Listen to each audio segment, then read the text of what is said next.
bleed green? Are you an ultimate Eagles football fan? Well, you're in the right place. Ready? This is Birds 365, hosted by the new Mac and Mac, Jody McDonald and John McMullen. Here we go! Who collectively have covered and talked about more than 50-plus years of Eagles football. Kick off your day with Birds 365. You'll get debate. We love to argue. You'll get the real story from inside the locker room. And you'll hear from some of the great football minds from around the region. You're about to become an Eagles insider. Get in the game. Join Jody Mack and Johnny Mack and join the football community that flocks to Birds 365. Birds 365 starts right now. Welcome to the NFL. Let's go! Let's go! Go!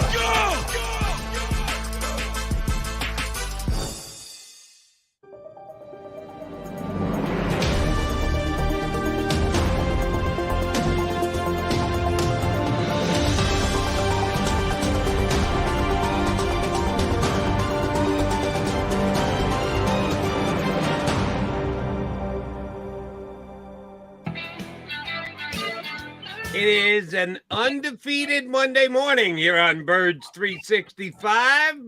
Appreciate you guys streaming in this early with us on the JAKIB Media YouTube channel. Jody Mack here with you, and unless he got significantly bigger and significantly darker, that's not my buddy John McMullen over there. That's my other pal coming in at the bullpen, bringing the big righty. Yeah, you had to bring in the righty today, man. You know, I don't take the trip, so you know, Mac is on his way, I guess.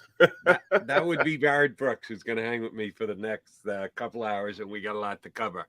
With the Eagles going to 5-0, it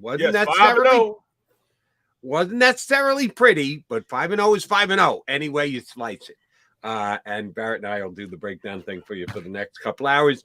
Eddie Kratz, Special Ed, will join us in hour number 2, but we got much to break down, and we'll probably forego our first hour guest. First response of the day coming in on our stream from Andrew Hernandez. Eat crow, Jody. It wasn't pretty, but a win is a win. And Barrett, you were here on Friday filling in for John because he had to go over. And you know that I picked the Arizona Cardinals to win by 1 point, 27-26. I thought the Eagles had a chance to suffer their first loss. I am ready to eat crow today. I did. I picked the Cardinals to win, and the Eagles held on and won. So, yes, I'm here to eat crow today. I'm just wondering if any of our streamers who streamed in and said, Jody, what the hell are you thinking? The Eagles are going to win by 4 touchdowns. Rondell Moore. Who the hell is Rondell Moore that he's going to cause issues and problems to the Eagles?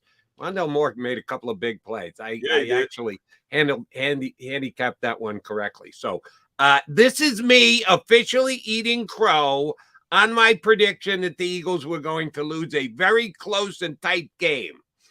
Oh, it was a very close and tight game, and good for the Eagles, and a little lucky for the Eagles that Dickard the kicker was better than Matt Amendola, who absolutely had a makeable field goal that could have and should have sent this game into overtime.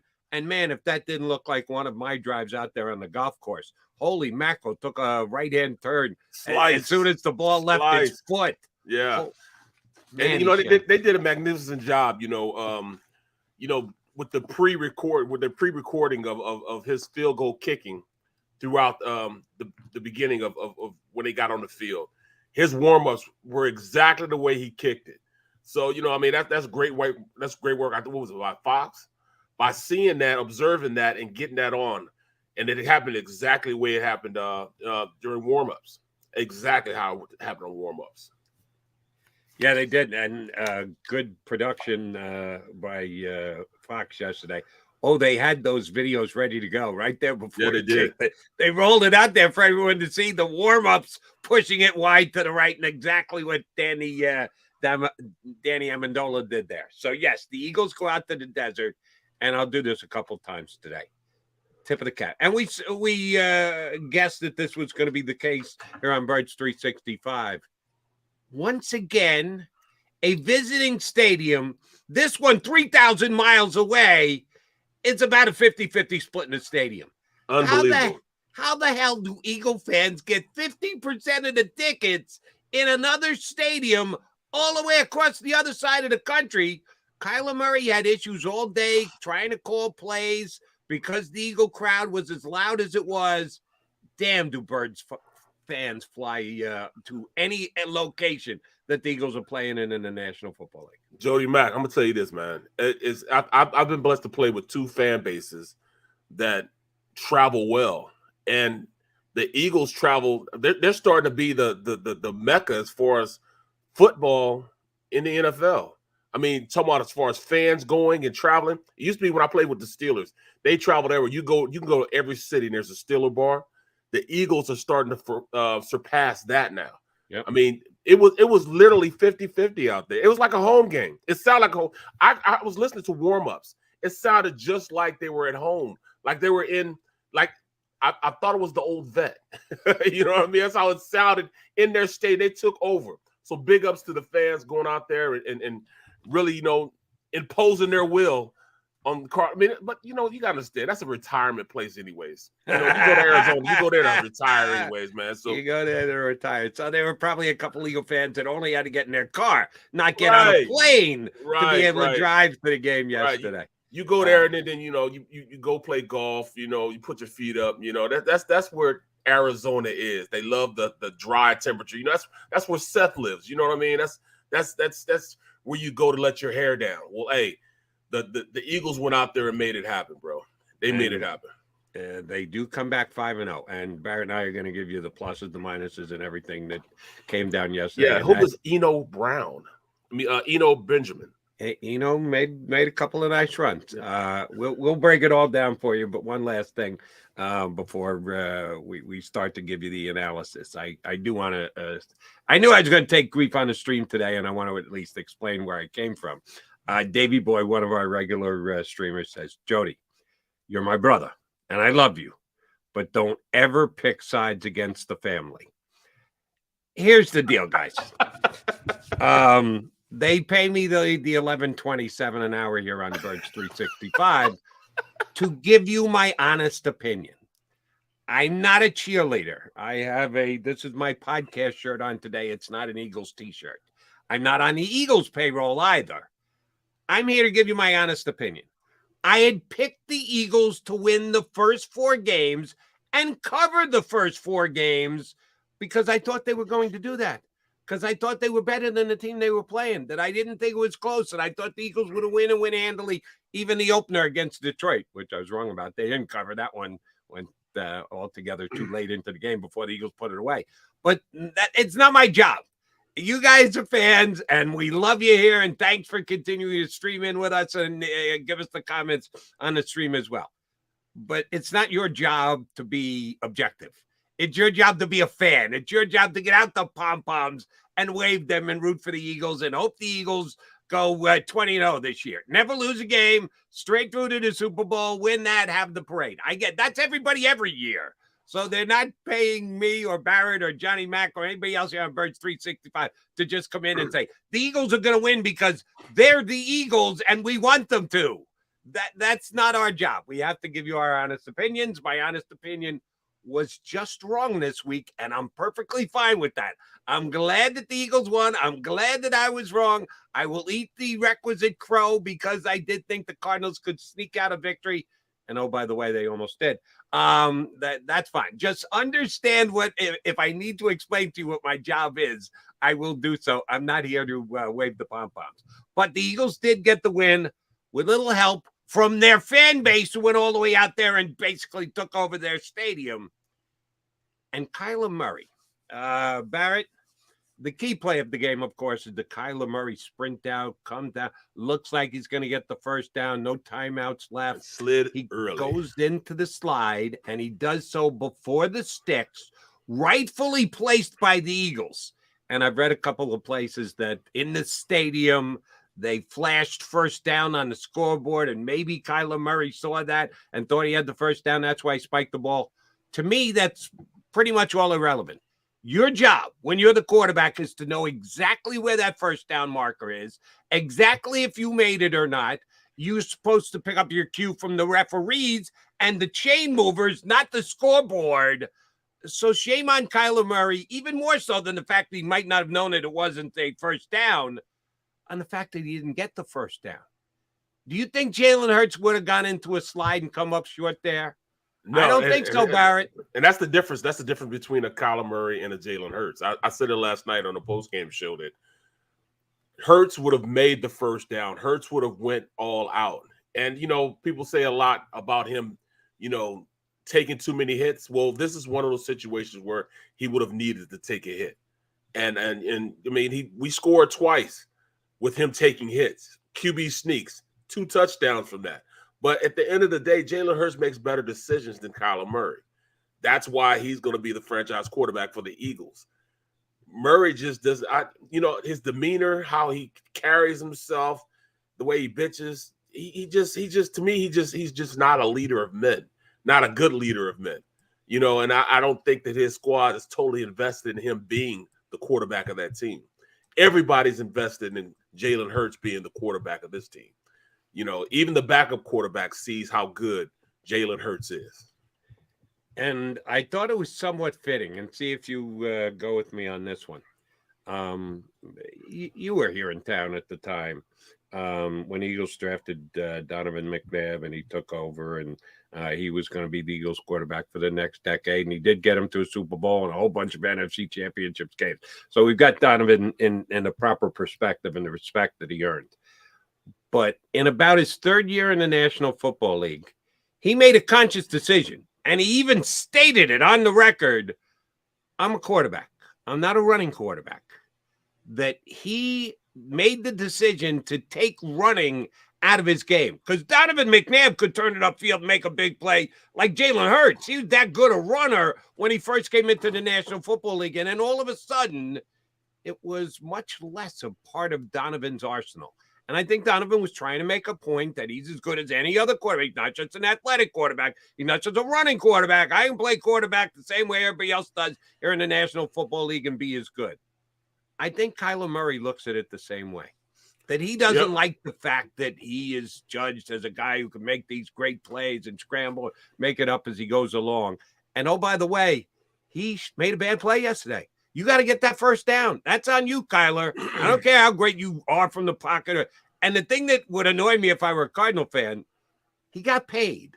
If he thought he needed to be that type of quarterback to get that $230 million contract, okay, fine. You got the money. You got the deal. Now do everything it takes to help your team win football games. He didn't do that yesterday. He went down too early, Barrett.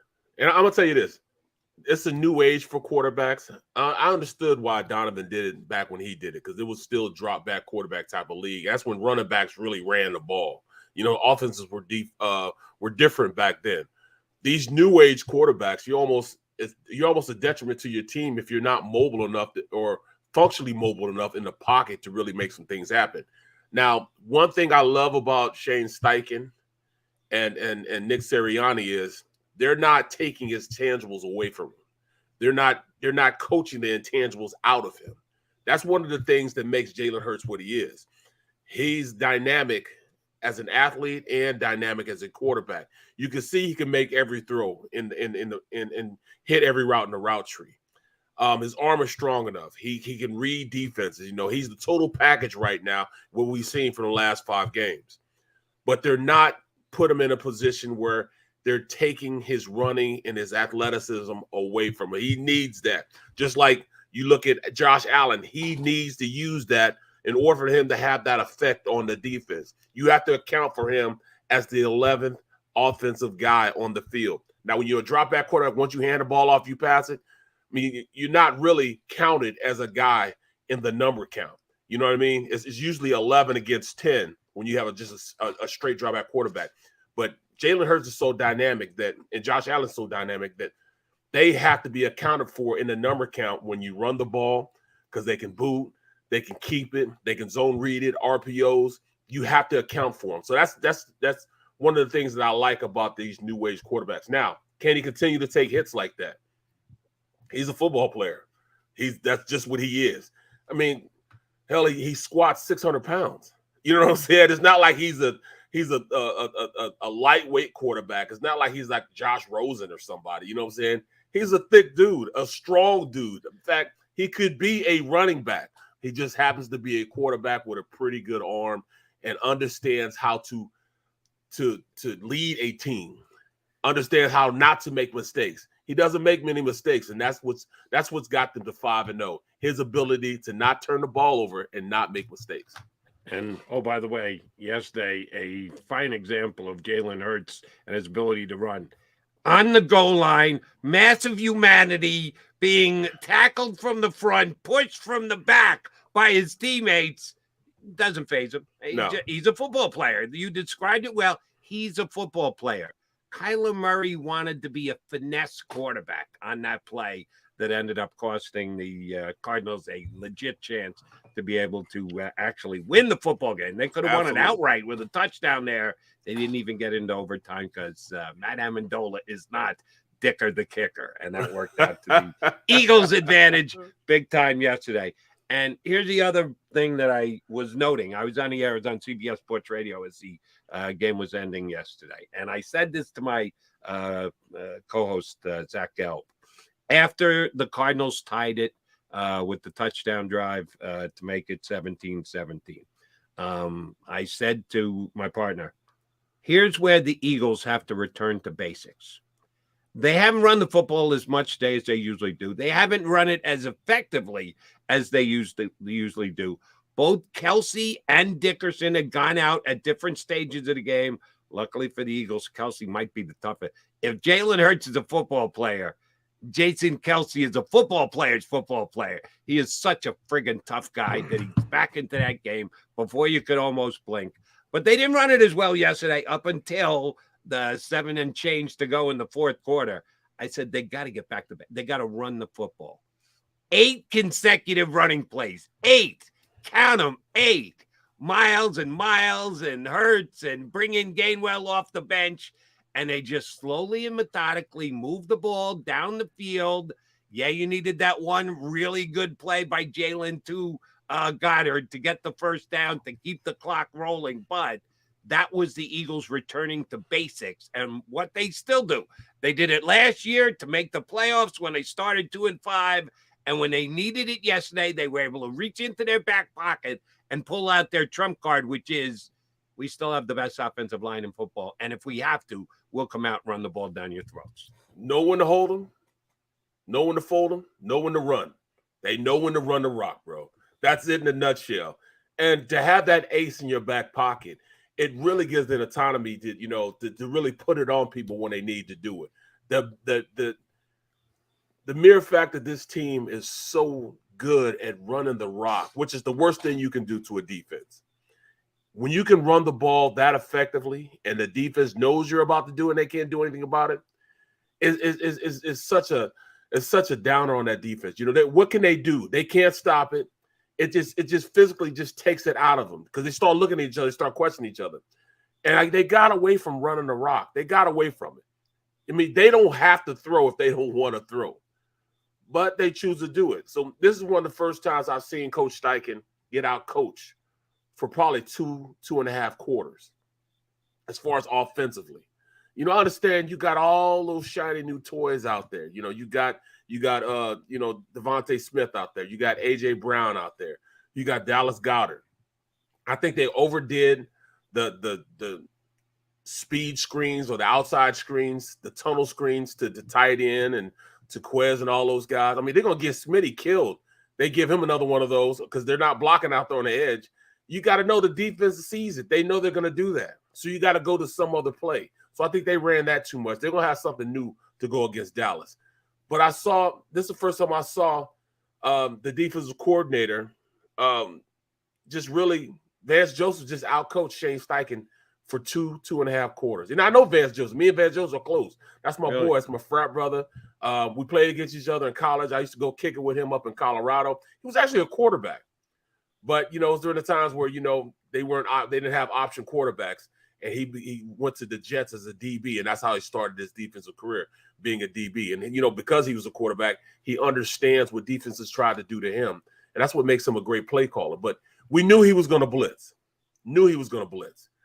and that's exactly what they got. But you can run on blitzes. You know, the great thing about running on blitzing teams is once you get past that initial blitz, there's nobody else back there.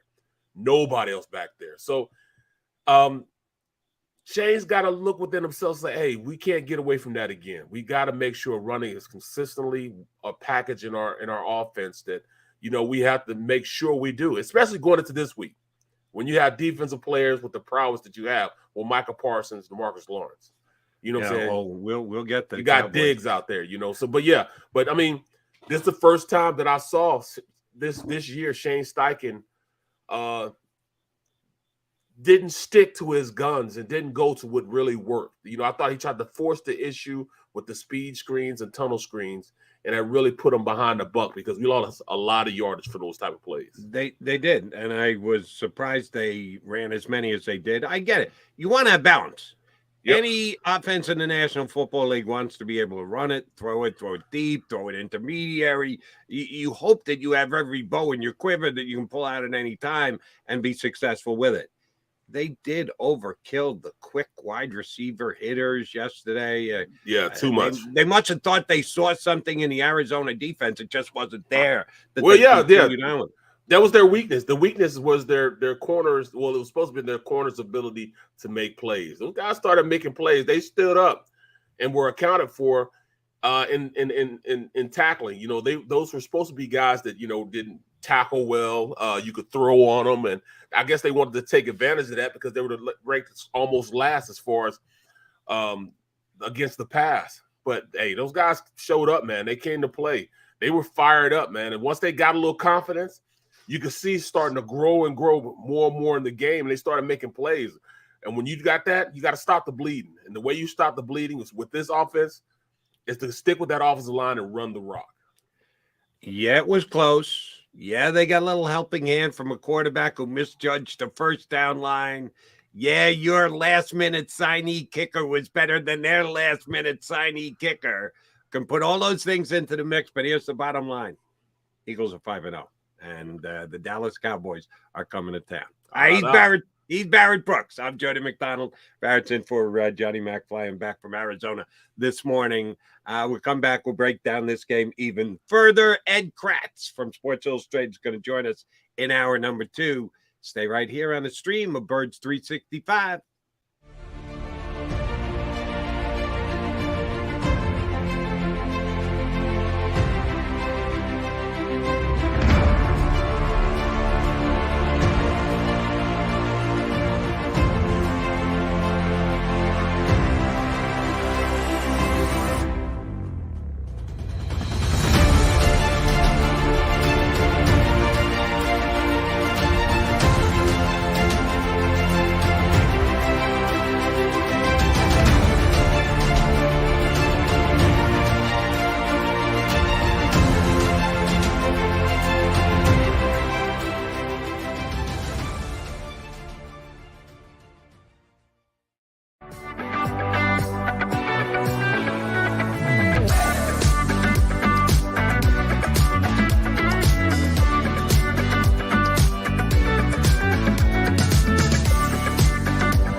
The greatest fans on earth. It's a bold statement, but would you expect anything less from Philadelphia?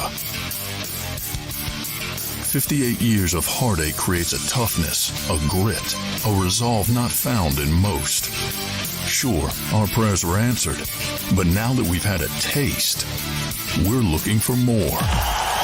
Pondley Hockey, official partner of the Philadelphia Eagles.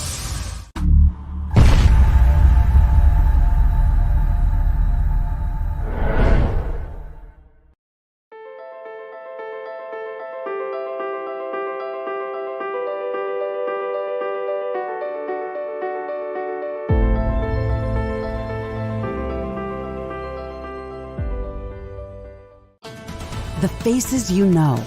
The team you trust. The Delaware Valley's leading news program, Action News. Go for the beers. Go for the cheers. Go for the hit and the hits. Go for the scene. Go for the screens. Go for the gallery. Go for the win. Go to Ocean.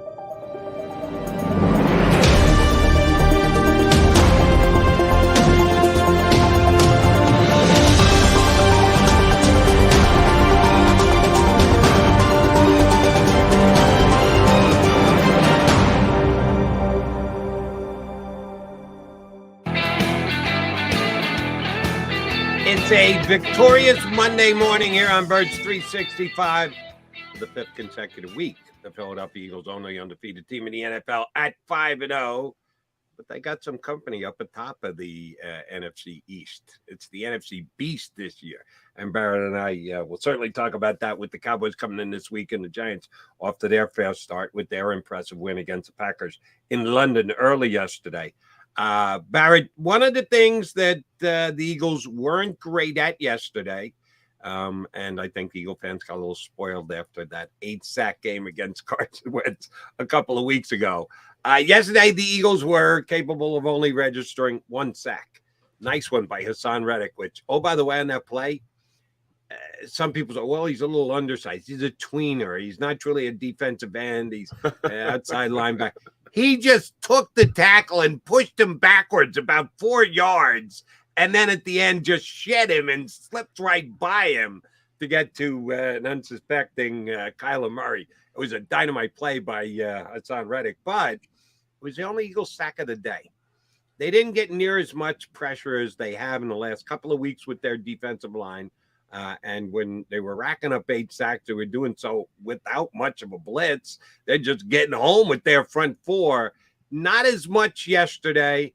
I heard some people say the Cardinals' offensive line was ripe for the picking coming into the game yesterday. I thought they played pretty damn well, as a matter of fact, but the Eagles were not able to generate a pass rush. Gannon a little short on the blitz yesterday? No, I think it was by design.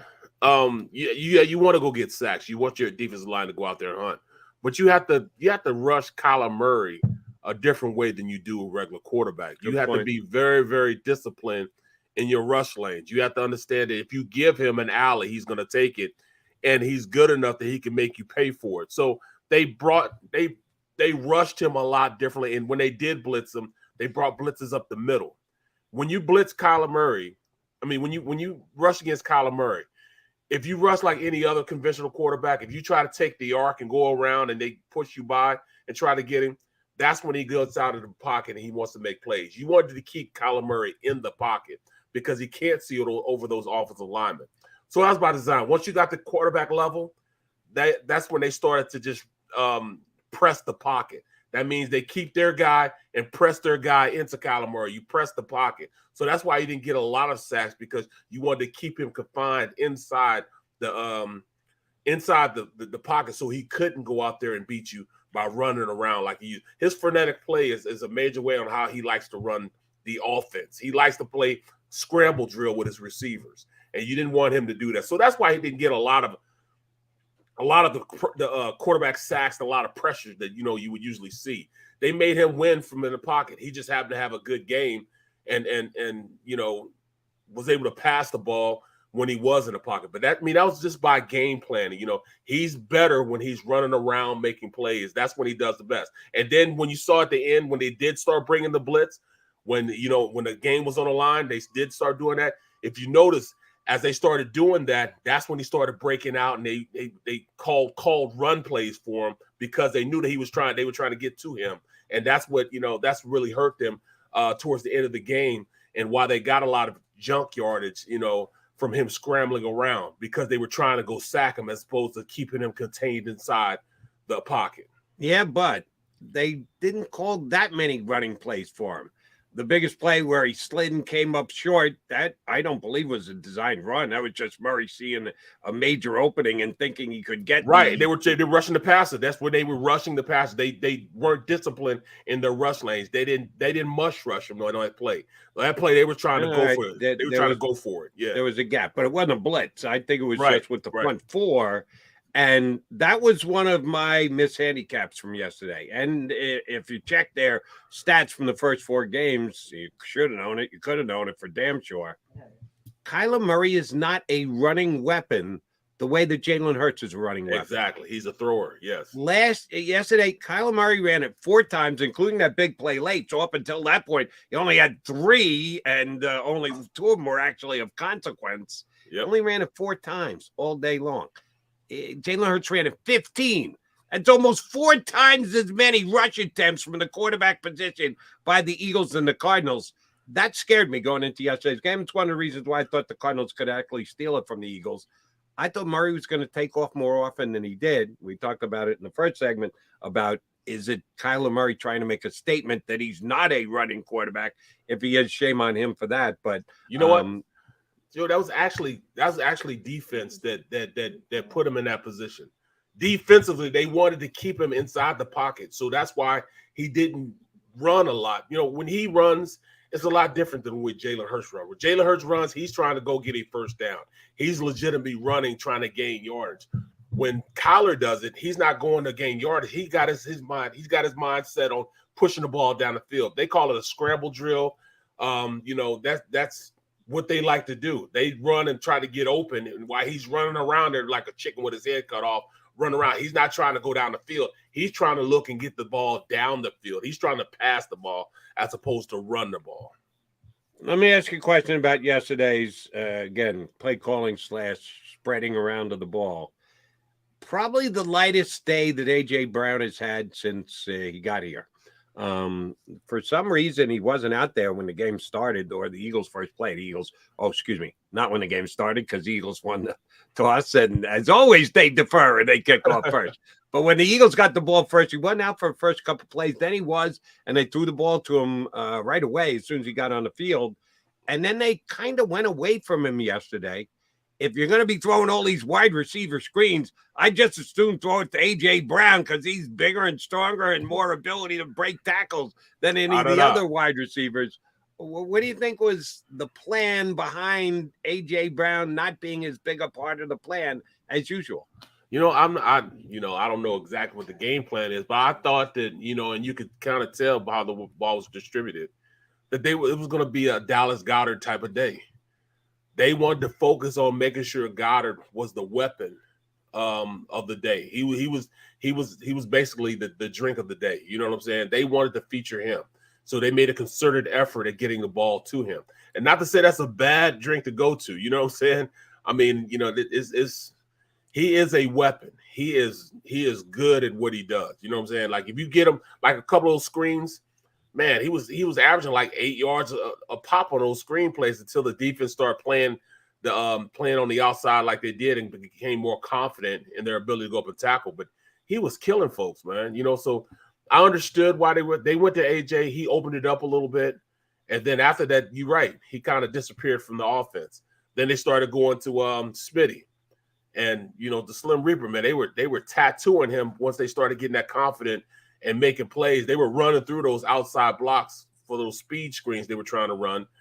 And I don't know why we just didn't go back to what we usually do. You know what I'm saying? Why not go back to AJ? It seemed like he became null and void in the offense again, and they stopped running the ball.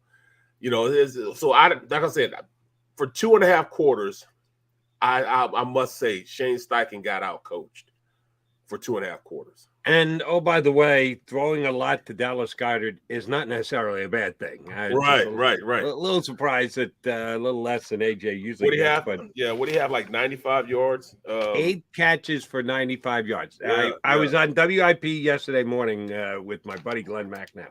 And he said, I can't believe you're picking the Cardinals. I said, yeah, by 1 point. I'm going to take the Cardinals plus 5.5. Oh, by the way, that was a winner. But I actually thought the Cardinals had a chance to steal the game. I said, One of the things that scared me with the Cardinals going into the game was I thought Zach Ertz could have a big game. Murray likes to throw it to him. If you're going to spy Kaiser White, and that's what most people thought was going to be the case, and they did it on a lot of plays yesterday, Kaiser was locked in on Murray to try and make sure he doesn't take off and make a big play with his legs, which, oh, by the way, we now, after the fact, isn't really what he wants to do. He'd rather just run around behind the line of scrimmage and wait till maybe he gets a guy open and then throw the football. He doesn't just take off and take the yards and make the move the sticks the way that Jalen Hurts does. But that's the way they defended. I thought that was going to be the case, which meant a lot of safety one-on-one coverage against Zach Ertz, and I thought he could make plays. Well, Ertz had a good game yesterday. Solid game yesterday. Yeah, 6 catches for 48 yards. Nice game. But compared to Dallas Goedert, which is where I was wrong, I said I thought Goddard would do well because Arizona isn't great at covering the tight end either. I said both tight ends are going to have good days.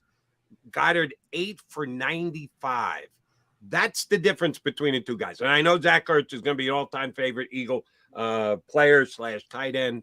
But the difference between those two guys is all about yak. Yes. Yards after catch. Absolutely. Zach catches it and Zach gets tackled. Goddard catches it and he either makes people miss and or he's physical and strong enough that he fights his way through tackles.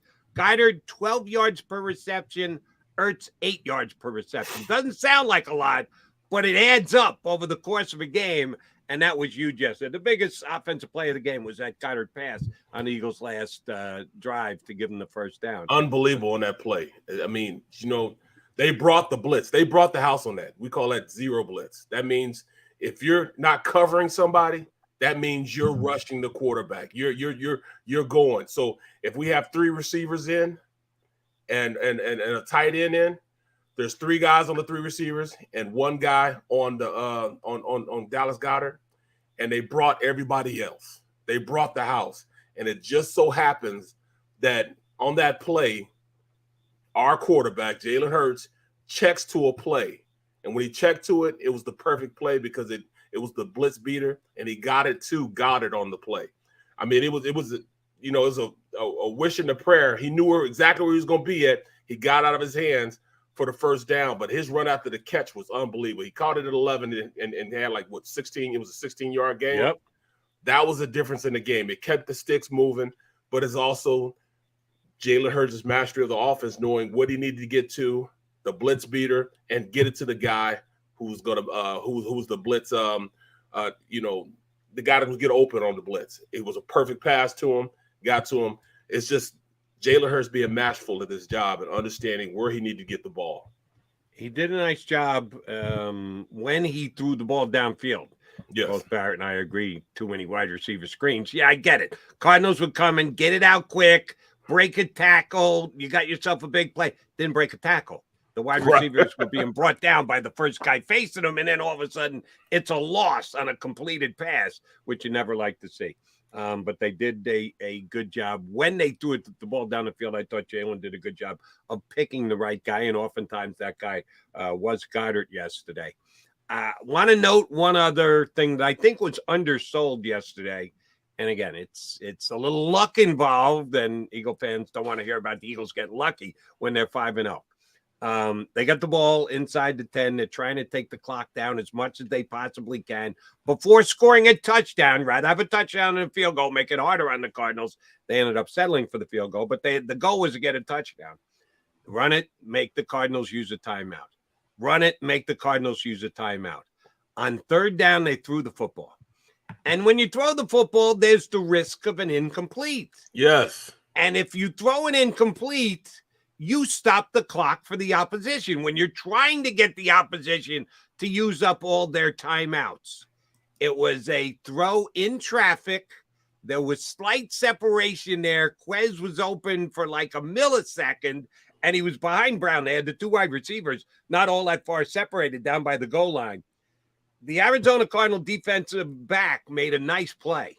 Yeah, he did. The did. ball got there. Quez got his hands on it, but the DB got his hands on it as well, and he completely wiped out Quez on the play. So he had no chance to catch the ball. But the Arizona DB leveling as big as a hit as he did actually hurt himself. and couldn't get up off the ground.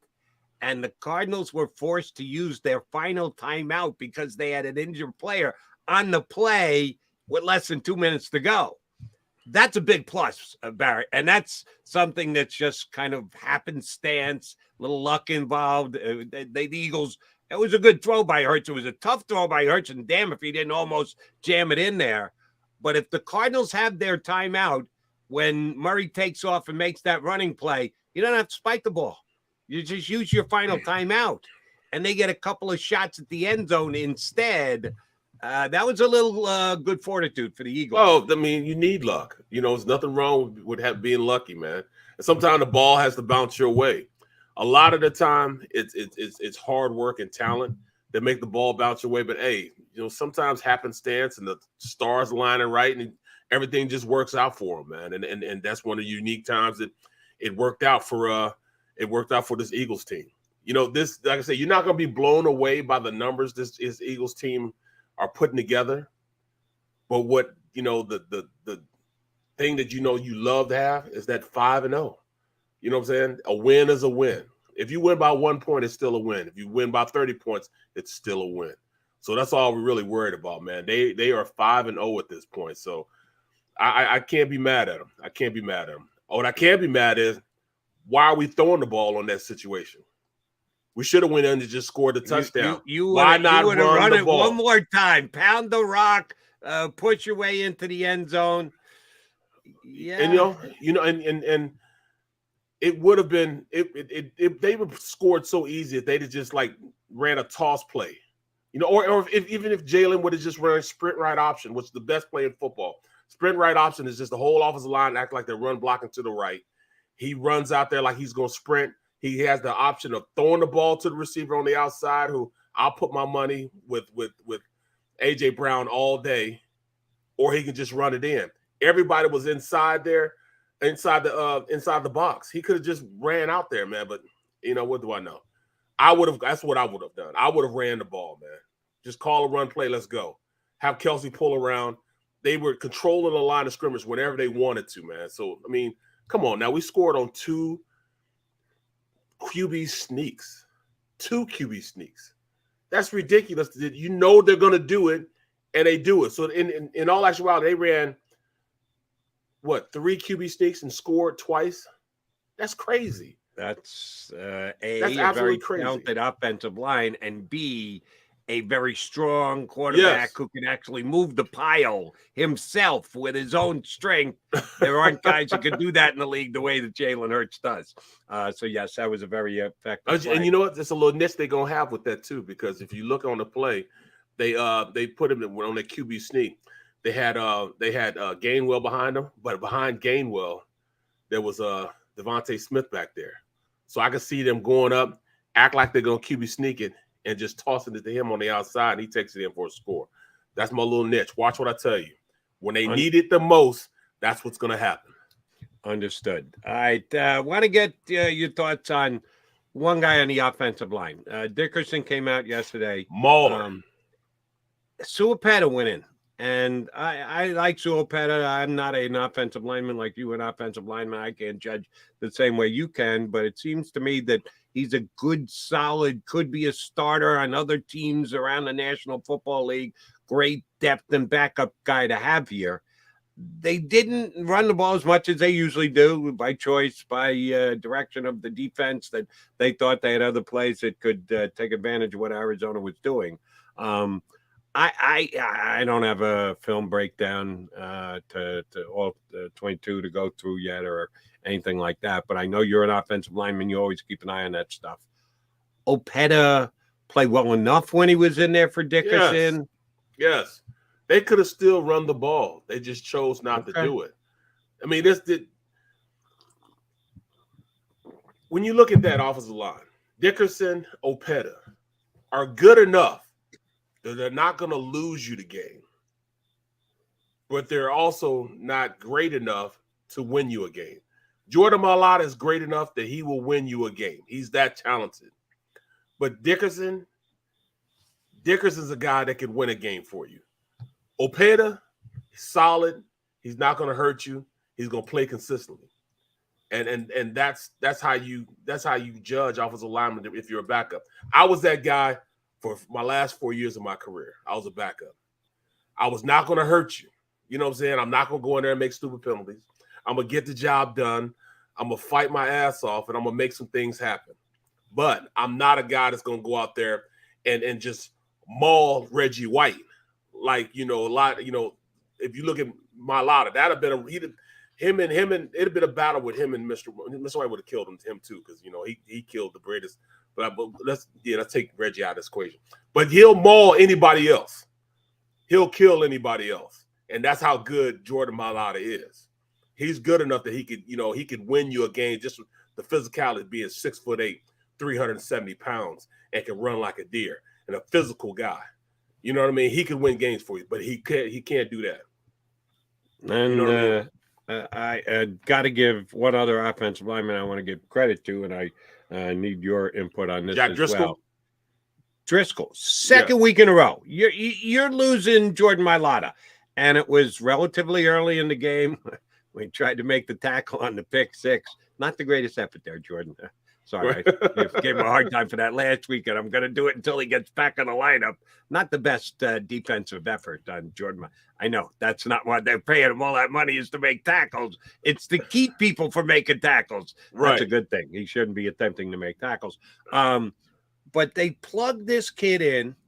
He's more of a right-handed player than a left-handed player, so he's switching sides. He's more of a guard than he is a tackle. They put him in there. He did not get beat on any of those pressures yesterday. Nope. There was no breakdown on his side. When they ran the ball to the left-hand side, he was doing his job, specifically in that last drive up the middle / left. He was clearing guys out. That's what I'm talking about. That's what I was trying to say. Why are we not running the ball when we had two guys in there that are not starters? Why would you not run the rock? It's harder to pass block against a guy like J.J. Watt than it is to run block. Have them blow him off the ball. You know what I mean? That doesn't make sense that they were trying to pass the ball when you have two backups on the left side. It was Opeta and Driscoll on one side, and we're not running the ball. See, that's where I thought we got out coached. You run the ball when you have guys in there. Both of them are pretty good, especially Opeta. Opeta's strong as an ox. He's one of the strongest players on the team. Why would you not have him go out there and just be a mauler, a guy to just go off, get off the ball, double team, get to the second level? That's the type of player that Opeta is. Driscoll's good enough that he'll just get in somebody's way. Run the ball. You know what I'm saying? You still have your starting right side. Run the ball right. I just didn't understand why we didn't run the ball consistently when you have backups as on the offensive line. But it didn't make sense to me. Let me make your day again, Barrett, because we touched on this right at the top of the show. When they got the ball back after the game was tied and they needed to move the ball down the field and kill some clock, 7 and change, they got the ball back. Miles, Hurts, Gainwell, Hurts. 8 consecutive running plays, moving the ball down the field, getting first down, tick, tick, tick, tick, watching the time come off the clock. They may have been a little slow getting to where Barrett Brooks liked, but you had to love that last drive where they just said, mano a mano, straight ahead. We're going to march it down the field, and we're going to watch the clock tick off on you guys. Absolutely. It was poetry, man.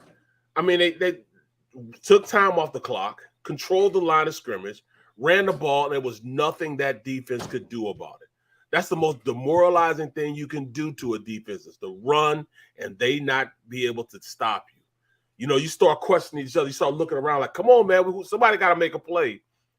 And you just running the ball consistently. Instead, beginning of the game, middle of the game, they throwing these screens to the outside. I mean, come on now. I mean, and even then, stop running those plays. Run the slants.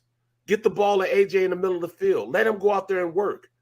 You know what I mean? I mean, you just didn't – to me, I just didn't like the game plan that they had. All right. Eagle fans from time to time don't like it when I nitpick and say things like, kind of got lucky on that pass into the end zone where the Arizona Cardinal defensive back got hurt and the Cardinals had to waste their last time out. Don't say anything like that. Give the Eagles all the credit. Well, I give them credit for what they deserve.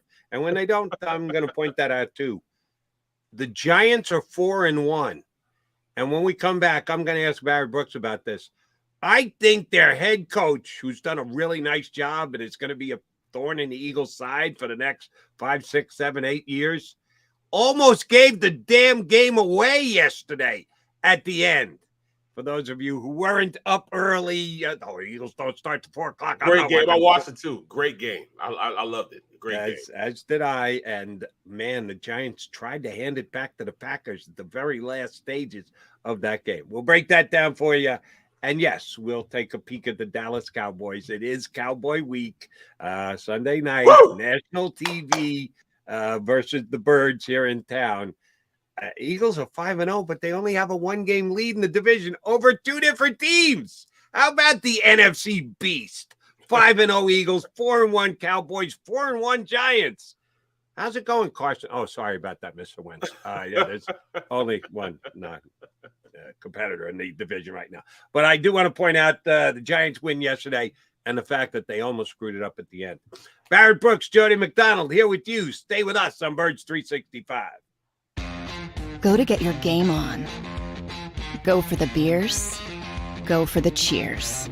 Go for the hit and the hits. Go for the stakes and the stakes. Go to get your parlay on. Go to get your party on. Go for the scene. Go for the screens. Go for the gallery. Go for the win. Go to Ocean. Visit theoceanac.com to plan your visit.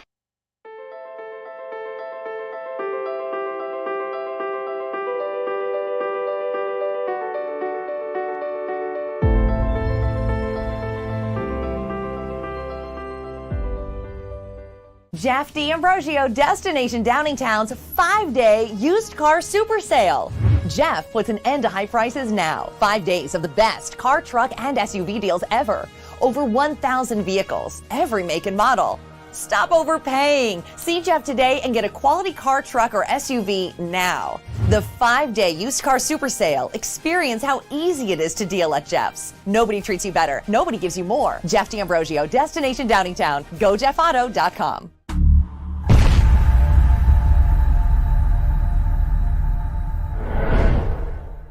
Score and save this football season on your car insurance. Before the next game, save up to 40% on your auto insurance policy. That's right, 40% savings. Call an audible this season and contact the Del Val Insurance Group. They're an advocate for you, not an insurance company. That means they'll get you the right coverage and save you up to 40%. Call managing partners Fran or Jim of Del Val Insurance, 215-354-0122, or score and save at dvigi.com. dvigi.com.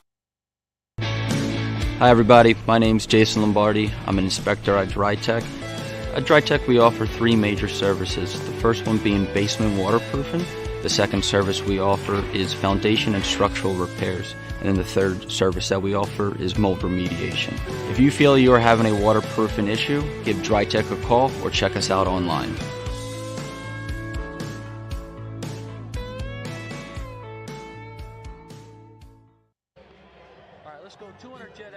Over the last 17 years, we've built a reputation of growing award-winning teams across the country.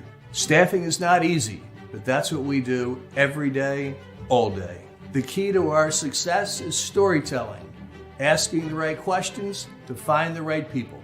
Hi, I'm Gary Kane, president of Kane Partners. We want to be your staffing partner.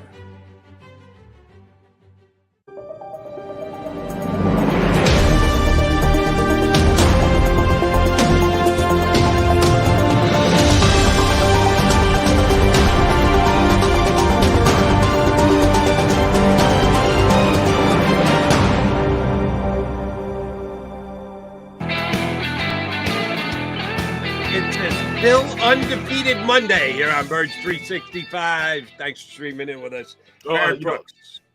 I'm sorry, Jody. I just want to say this though. Big ups to the Phillies also. They beat my St. Louis team. You know what I'm saying? You know, I'm from baseball heaven, and they beat St. Louis. You know, I'm a Phillies fan. I've been a Phillies fan since I've been here. I've been here 20-something years now, so I had to go over to the Phillies. But I grew up a Cardinals fan. They beat up beat up on the Cardinals. It was a hate Cardinals weekend, and they definitely fulfilled that, both the Eagles and the Phillies. Now, I'm not one of those hate the Cardinals guys. I know there are some Philly fans that are like that. My dad went out to St. Louis after he left New York and won a World Series with Whitey Herzog back in the 80s. And he truly enjoyed his time in St. Louis and thought it was, I don't know that he went to baseball heaven links, but he said it was a great baseball town, and he loved both working there and living there. So I've never been a Cardinal hater. But I got to give him a little grief. Walking out on the game, they got that great shot on TV, and you can see the mass exodus when the Phillies got their 5th run in the 9th. Baseball heaven, you're not supposed to do that, Barrett. You're not supposed to up and leave. It's a Friday afternoon. It's the playoffs. Where the hell are you going? Beating traffic? You got to beat traffic to get out of there? No, you got to stay in those seats. I couldn't believe it either, man. I mean, and you know, those aren't fair weather fans, man. But for them to leave like that it kind of, you know, surprising, a little disappointing from a St. Louis fan, but not for the Phillies, who are moving on into the NLDS against Atlanta starting tomorrow. All right, back to football. I teased this before we went to break. Got up early. I was on WIP by 10 o'clock, so I was up watching the Giants and the Packers and on the air when that game finished. And I was able to pay enough attention to watch what was happening. Giants down 17-3 pretty early in the game. Rally, come back, tie it up, take the lead. Aaron Rodgers going on one of his regular drives late to be able to get the game tied, moving the ball down the field. They get inside the 10, and the Giants bat down 2 consecutive passes. Rodgers doesn't usually do that. A couple things Rodgers doesn't do. He doesn't throw pick sixes. He did throw one last week. I think it was only like his 4th for his entire career, over 15 years, whatever it was. He doesn't throw pick sixes. And he usually doesn't get balls batted down because he's got great vision. He's pretty damn big. He knows where the lanes are to throw. He got batted down 2 in a row back in his face by the Giants. Turn the ball over. So the Giants have the ball. 1:20 to go in the game. They've got it at their own 6-yard line. And the Packers have 2 timeouts. They got 2 timeouts left. I'm not a great math guy, but I can do the math on that one. You're going to be able to run the ball on first, run the ball on second, run it on third, and take it down to about 25 seconds or somewhere thereabouts. If you get a first down, game's over. You don't have to worry about ever giving Aaron Rodgers the ball back. But you got to get a first down. Brian Dable on first down decides to go to victory formation. And Daniel Jones takes the snap and takes a knee. So he loses a yard from the 6 back to the 5. On second down, they go to victory formation. And Daniel Jones takes the snap and takes a knee. This time, to try and burn an extra second off the clock, he goes 2 yards back. So now you're back inside the 5. On third down, Daniel Jones again takes a knee. Now the Packers can't stop it anymore because they've used their 2 timeouts. But again, to run an extra second off the clock, he takes the 2-yard loss. So now they're back to the 3. You're only tightening things up for your punter in the end zone. Now the punter has less than 15 yards to be able to get off the punt. Love this decision, though. To what? To take a knee? Love the decision. They got the safety, had the kickoff to him, and the defense was already playing well, man. Playing physical. And that's one thing about. All right, hold on. Wait. Time out, Barrett Brooks. Time out. You're an offensive lineman. Always were, always have been. Yes. The play comes in, and they tell you, we're taking a knee. That's the call. Blue 62, white banana, whatever else. The play call is, the quarterback has taken a knee. Are you telling me you're not ticked off? Wait a minute. If we get a first down, the game's over. Come behind my ample backside. I'll push the defensive line forward, and we'll pick up 2 or 3 yards. Rather than go backwards a yard on 3 consecutive plays, backwards 1 yard, backwards 2 yards, backwards 2 yards. Lou 5 yards on 3 plays. No. If you got a back that you trust enough, that's smart enough, that's tough enough, and you tell them, don't you dare fumble. Most important thing, ball security, because they're going to be trying to rip the ball out. But try and drive forward and get 2 or 3 yards. The worst case scenario, you're giving your punter more room to roam. And the best case scenario is we actually get a first down and Aaron Rodgers never gets his hands on the ball again. What the hell was Brian Dable thinking with that play calling? That's just a Giants thing. And what he called was, all right, guys, victory formation. That's the play is victory formation. Victory formation. And I'd have been personally pissed off because all you had to do is run inside zone. And the way Saquon was running it, it'd have been over, bro. He'd have got a first down. But do they not trust that Saquon can hold on to the ball? That with everybody on the defense? Evidently. I mean, I can't speak on it. All I can do is see what they did. Proof is in the pudding. I mean, for them, at the end of the day, it worked out because then they got the safety. Then they punted to him. Then they had no time to do anything on the clock anyways. So, I mean, he ran enough time off the clock. So I'll say that. But it was kind of a cowardly way to do it. Do we say the same thing at the end of the day? Danny Amendola pushed the ball right.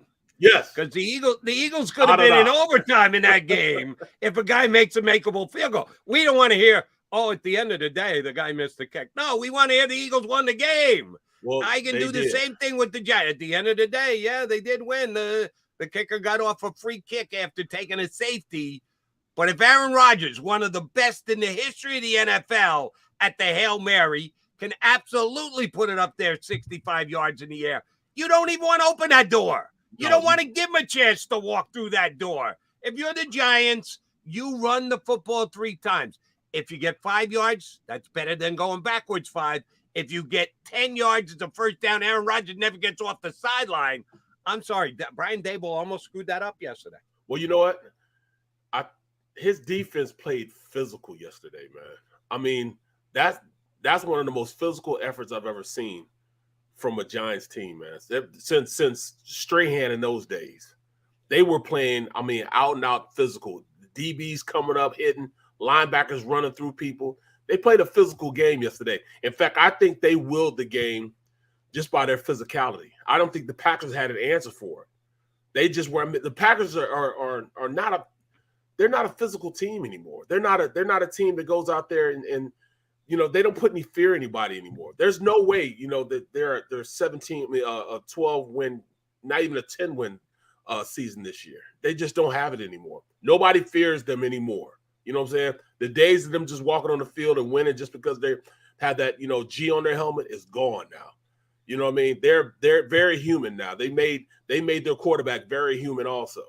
Yeah, I'm looking forward to talking to my usual partner, Johnny Mack, tomorrow because we disagreed on Friday. He said on a neutral field, coming into this weekend, on a neutral field, he thought the Packers would be favored over the Eagles, that the lines makers, because of the respect of Rodgers and what he's done for all those years.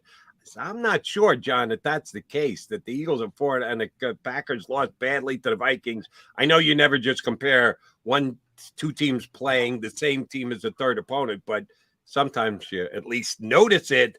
I noticed that the Vikings beat the Packers. I noticed the Eagles beat the snot out of the Vikings. I said on a neutral field, I thought the Eagles would be a slight favorite.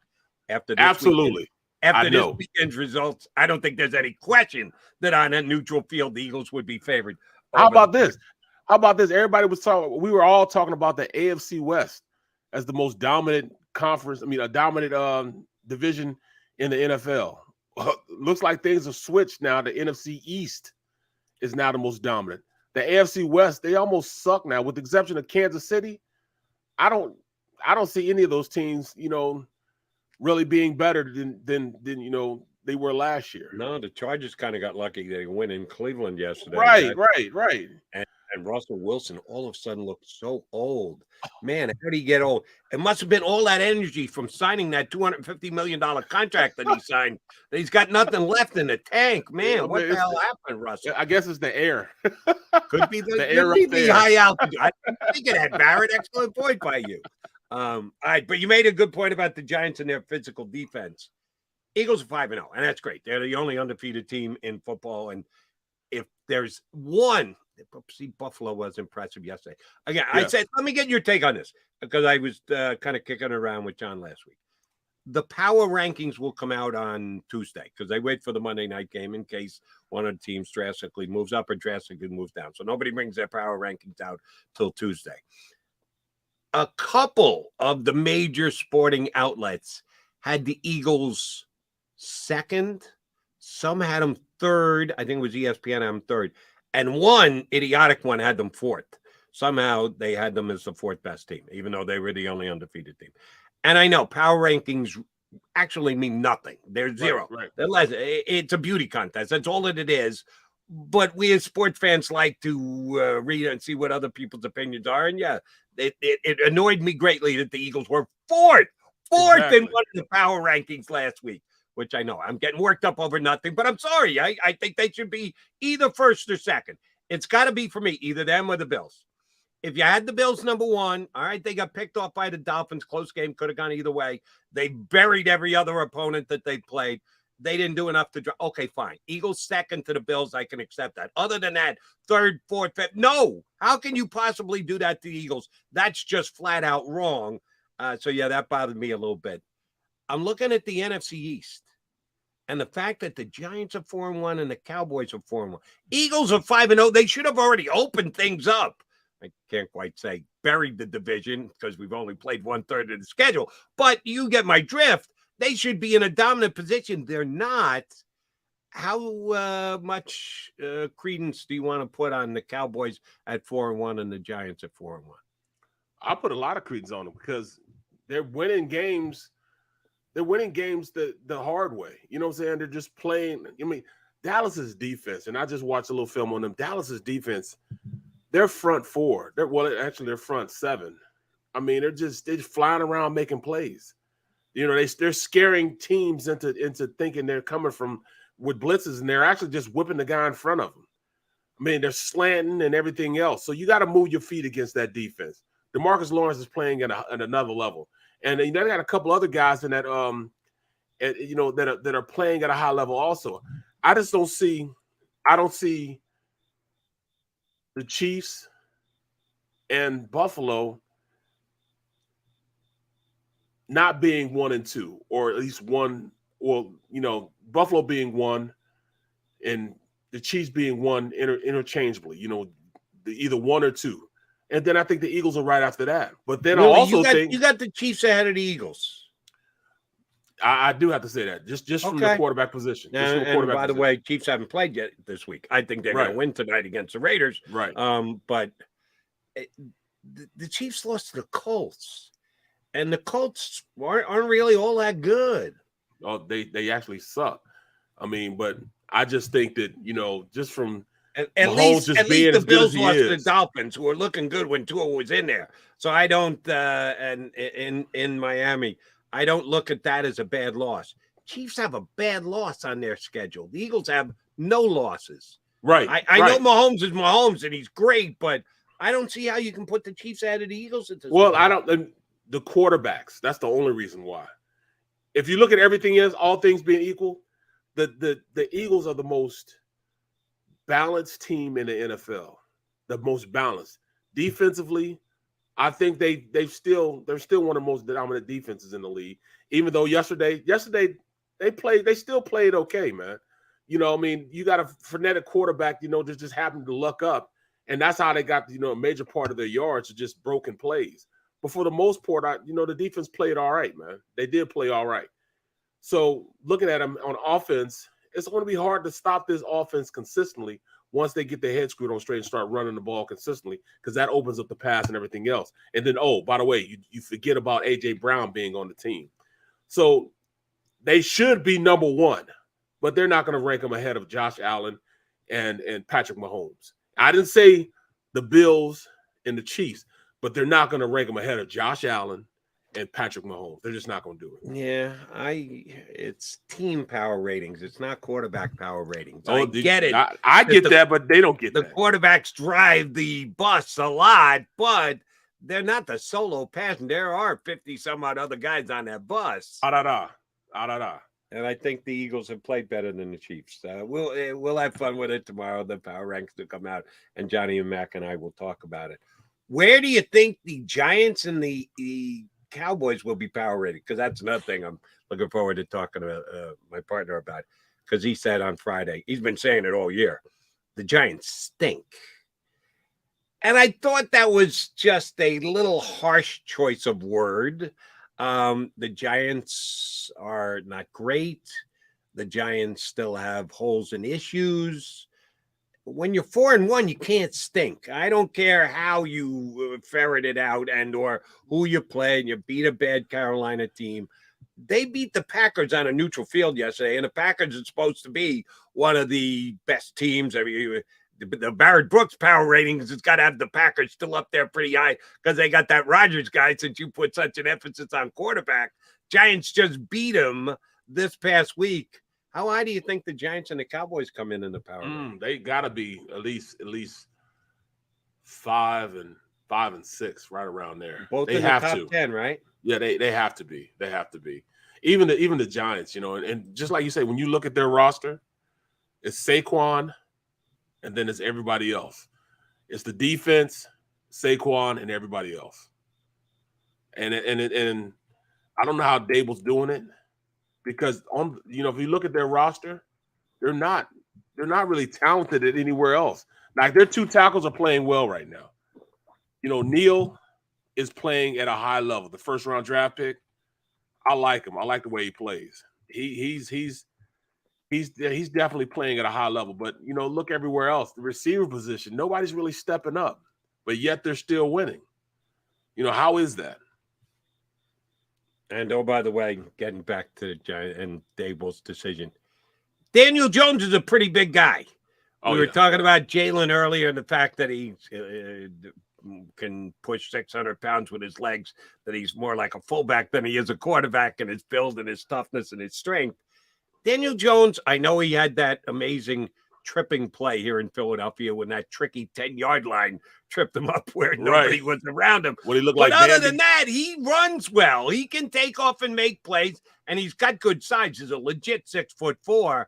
How do you not let him push the pile against the Packers? But I'm getting all caught up in that. I was watching that game. I'm screaming at my TV background. What the hell are you doing, Dable? I couldn't believe that he was taking it. But look at this, though. I mean, who is he throwing to? I mean, that Seals kid is from out of nowhere. You know what I mean? Like, who the hell is David Seals? And here he is completing first downs, you know what I'm saying, running hard, making things happen. Darius Slayton was a non-factor. Now he's becoming, a weapon in the passing game. They're running Wildcat to make yardage. Offensively, I just can't see it. But then, Saquon is that guy, man. Saquon does everything for them. Everything for him.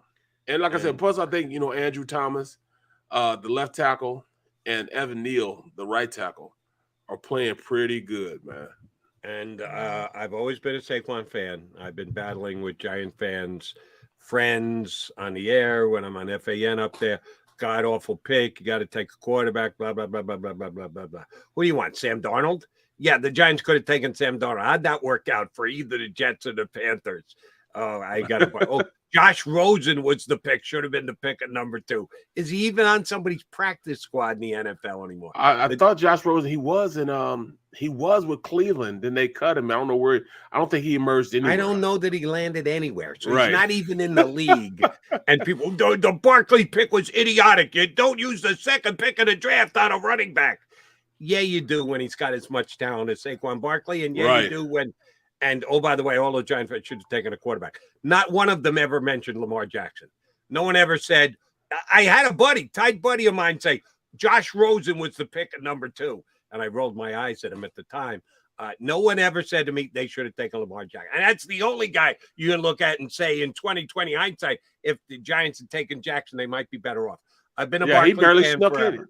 He barely snuck in. They had to trade to get him in the first round for him to be a first-round pick. And there was always questions about Josh Rosen's his love for the game. They questioned that even before his senior year. Like, he was a guy that, all right, he just wasn't a lover of the game, man. That was a bullet that the Giants dodged. And the biggest problem with Barkley has been health. You can't stay healthy. You can't stay on the field. Your most important ability is availability. If you can't play, you can't produce. He's stayed healthy so far the first 5 games, and he's a legitimate weapon. The Eagles are going to get him twice before this year is over and done with. And as Barrett has correctly pointed out, Giant defense is playing better than I thought. I did not think they had all that much talent on the defensive side of the ball, but they're playing good physical football right now. Yes. But first thing first, you got to play the Cowboys on Sunday. Barrett, the Cowboys have not given up more than 20 points in a game this year, and we're now 5 games deep. You make a statement like that after just 3. All right, who'd you face? What's it scheduled? Say, all right, you didn't play anybody. They played 5 games. They played a Ram team, which is supposed to be a good offensive squad, although Allen Robinson, sorry, Penn State fans, I just sung the praises of Saquon Barkley. What the hell is Allen Robinson doing? He can't catch a fly out there in Los Angeles right now. They just shut the Rams down. He looks slow, yesterday. Man. He looks slow, not making any play. And I tell you what, when they went out and got Dante Fowler, I was like, I don't know, man. But he is bringing it right now. He's bringing it off the edge, which is giving him, DeMarcus Lawrence, and all those guys, a great pass rush. Not a good, but a great pass rush because they're playing games. They're slanting guys. They're making you move your feet as an offensive lineman. And they are really making things happen up front, man. It's already hard trying to block, Parsons, let alone, DeMarcus Lawrence. But now you got Dante Fowler also. He's in the mix. They got a really good rusher. They got some really good rushers. Their front 7 is pretty good, man. All things being equal, they bring a lot of havoc, And then you got, guys like Trayvon Diggs, who he's just a lucky player, bro. He's a lucky player. He's a boomer bust guy. Yeah, he is. Yeah, he's gonna make an outstanding highlight interception, or he's gonna get burnt. Then the guy's gonna get behind him. He's gonna give up 60-yard play. That's the type of player that he is. Yep. You're gonna get off your feet either way, screaming and yelling at him, or standing ovation. And I believe he'll play that way next Sunday. And the Eagles just have to make sure they force more bad plays on him than successful plays. All right, he's Barrett Brooks filling in for my guy, Johnny Mac. J-Mac will be back tomorrow. He's making his way back from Arizona this morning. Joining us next is John's compatriot from SI. Usually we try and get him on before the games. He's been busy because Sirianni always talks on Friday, so instead we're going to get him on after the game. Ed Kratz from Sports Illustrated, Eagle Maven, going to join us next here on Birds 365.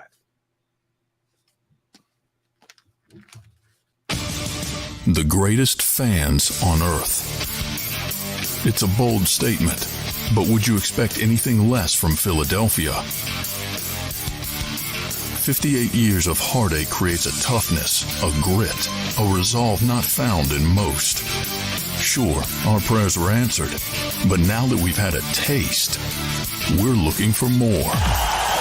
Pondley Hockey, official partner of the Philadelphia Eagles. Action News at 11 with Rick Williams. It's the team you trust to bring it all together. The stories that impact your community. A sports roundup for the locals. And the AccuWeather forecast you depend on. Action News at 11 with Rick Williams. Go to get your game on. Go for the beers. Go for the cheers. Go for the hit and the hits. Go for the stakes and the stakes. Go to get your parlay on. Go to get your party on. Go for the scene. Go for the screens. Go for the gallery. Go for the win. Go to Ocean. Visit theoceanac.com to plan your visit. Since 1977 at Rafferty Subaru, we have always been about our customers and the community.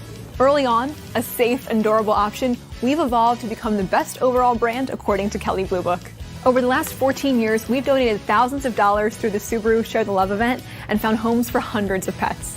The Rafferty family is proud of our 45 years in business. This month, celebrate our anniversary with special financing on select models. Visit us and see why.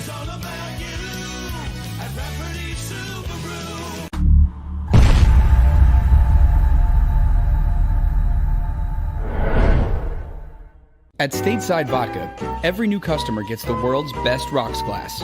Free. What's that? A rocks glass? You're telling me that bottle is cut in half? You could say that. Holy shit. And you're telling me I can get one of these glasses for free? That's right. One free rocks glass per customer with each first-time purchase of Stateside Vodka. So good, it just disappears.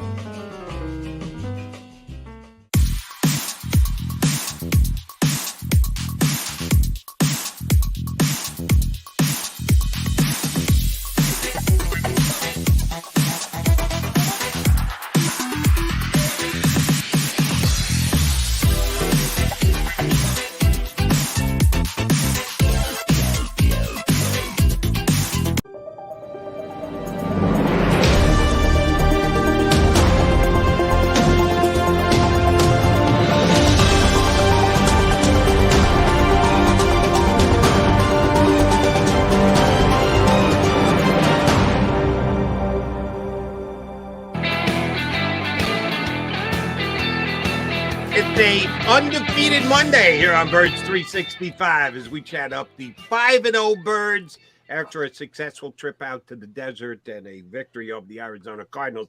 Here to help us look back at what happened yesterday and, yes, start the look ahead to Sunday and Cowboy Week is our buddy from Sports Illustrated, the Eagle Maven, Ed Kratz. EK! Hey. How nice was it just to kick back and watch a game on TV yesterday? I hated it, frankly. Really? I'd much rather be there, but I had a family situation. My son was moving to California on Saturday, and my wife, I didn't want her to, be a basket case all by herself. So I stuck around to hold her hand and spend a little time with the boy.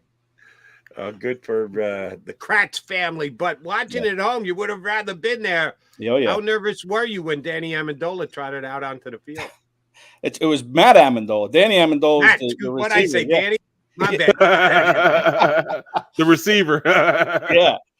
He's a kid from North Penn High School out in the suburbs of Philadelphia, which I didn't really realize until this week. I thought he was going to make that kick. I mean, listen, an average kicker makes a 43-yard field goal, right? I mean, It's pretty cut and dried in most cases. And he just, for whatever reason, he just pulled that thing right. And, teams that have Super Bowl aspirations, like I think we can say the Eagles have now, need some of these kinds of games to go their way, and they got one. What do you think as far as, them abandoning the run like they did for probably 2.5, quarters of the game? Yeah, I didn't really think much of the coaching in yesterday's game. I think it left a lot to be desired. I mean, how does A.J. Brown not catch more than 3 passes, and all of them on the first drive? I mean, that right. And then you mentioned the running game, Barrett. I mean, they did get away from it. And Trey Sermon only had 3 snaps, I think it was. And this was a kid last week. He popped off 2 runs for 19 yards. And I don't know why you don't get him more involved. Let's see what he can do. Big back, too. Big back, yeah. When you're struggling for yards, maybe you mix it up a little bit and let him carry the ball a few more times. Kenny Gainwell only had 3 carries, and I'm not sure why they got away from it. It was a mistake. I didn't like the screen. I mean, they just screened past everything. They just tried to throw to the outside and, make plays on the edge. And, sometimes it worked. A lot of times it didn't. And it almost got Devontae Smith killed a few times. I mean, he took some pops when he caught that ball. So, I would have liked to have seen more attention to the run. As it was, they still ran it, I think, 33 times, which was a high number for, but 13 of those came on that final drive, which was an amazing drive. But they needed to do it more, no doubt. I'm not sure, but I thought I heard Merrill Reese say, and screen pass to Jalen Reagor, because they were leaning on it as much as they were. Which, by the way, earlier in the day, Reagor scored a touchdown. Oh, did he? Did he? Believe it. He got a TD yesterday on a shovel pass. Good for him. It was a weird day for the Eagles on the play calling. I think we can all agree on that. But, and I'm going to fight both of you guys off, when they needed to. 8 consecutive running plays. Yeah. 7 minutes left in the game. They got back to it. When it had to be delivered, they delivered it. They played the trump card. We can still run it on you when we need to, and they did. So even though we all kind of sit here and go, what happened to the running game for the second, third, and fourth? In the fourth quarter, they were able to just dominate the line and dictate how the game was going to finish. That's got to make Nick Sirianni feel pretty good, Eddie.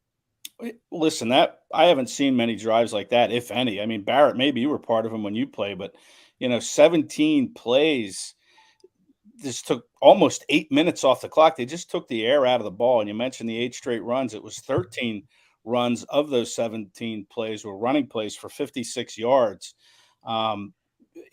Just an amazing drive, really. Now, it would have been better had they been able to finish it and put it in the end zone and go up 7. But listen, sometimes it doesn't work out that way.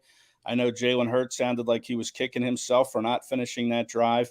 You get the field goal, and he said afterward that he compared it to, I think it was the championship game when he was in college against Clemson, where Alabama scores late, but Clemson gets the ball back and they go down to win the game and the national title. And that's kind of how he felt in the moment was, we left a touchdown out there. It was only a field goal. So he was kind of kicking himself a little bit, I think. You do need to finish it. But, man, that drive, I mean, what can you say? I mean, that's probably – that doesn't come along very often, a 17-play, 8-minute drive. Exactly, and I didn't quite understand why you wouldn't run the ball as consistently as you wanted to when you have two guys that are not necessarily starters playing, with Opeta and Driscoll in there, and then when you're passing the ball as much as they did, you're just not putting them in a great position to be successful. Yeah, listen, I'll say this about Opeta. I mean, I wasn't that big of a fan of his. I thought he was a little inconsistent in the times that he played these last couple of years. He's an undrafted free agent from, I think, Weber State. But these last 2 games, he's really stepped up big time. I mean, he filled in last week for Siamalu when he went out in the fourth quarter with an ankle injury. So he comes in and plays right guard for, I think, 20 snaps. This week he comes in and plays like almost 50% of the 73 snaps that were available when Landon Dickerson kind of limped out with a lower leg injury, came back, and then had to leave again. But, Opeta did a nice job. And I know Jack Driscoll, having gotten those first-team reps this week, probably was better this week than he was when he had to come into the game last week when Jordan Mailata hurt his shoulder. But, again, I think Sua Opeta, he really has showed me something these last 2 weeks by being that super reserve on that offensive line, a role that Nate Herbig filled before he got cut and went to the Jets. So, I agree with you, though, Barrett. I think when you have a kind of a reshuffled line, you got to run the ball. You got to run the right. Yep. I mean, that's what linemen like to do. And if you're coming in cold off the bench, run the ball. And, they didn't do it enough, I don't think. But 33 runs does sound like a lot. I know 13 of them came in the fourth, but they had 50 against the Jaguars, which is incredible. But, I think you need to increase your run volume a little bit there, especially with the reconstructed line. Last thing on the Cardinal game yesterday, and then we want to move on to the Cowboys look ahead to the all-important game on Sunday. If you're Cliff Kingsbury, if you didn't catch the first segment, I really questioned, A, the Cardinals, but B, more so Kyler Murray. Jalen Hurts ran it 15 times yesterday. Kyler Murray ran it 4. And on the biggest play of the game, he goes sliding short of a first down rather than making sure he gets the first down. And I comped Kyler Murray to Donovan McNabb from many years ago when Donovan came out and said, I'm a quarterback. I'm not a running quarterback. I'm a quarterback. And he almost took the running aspect out of his game.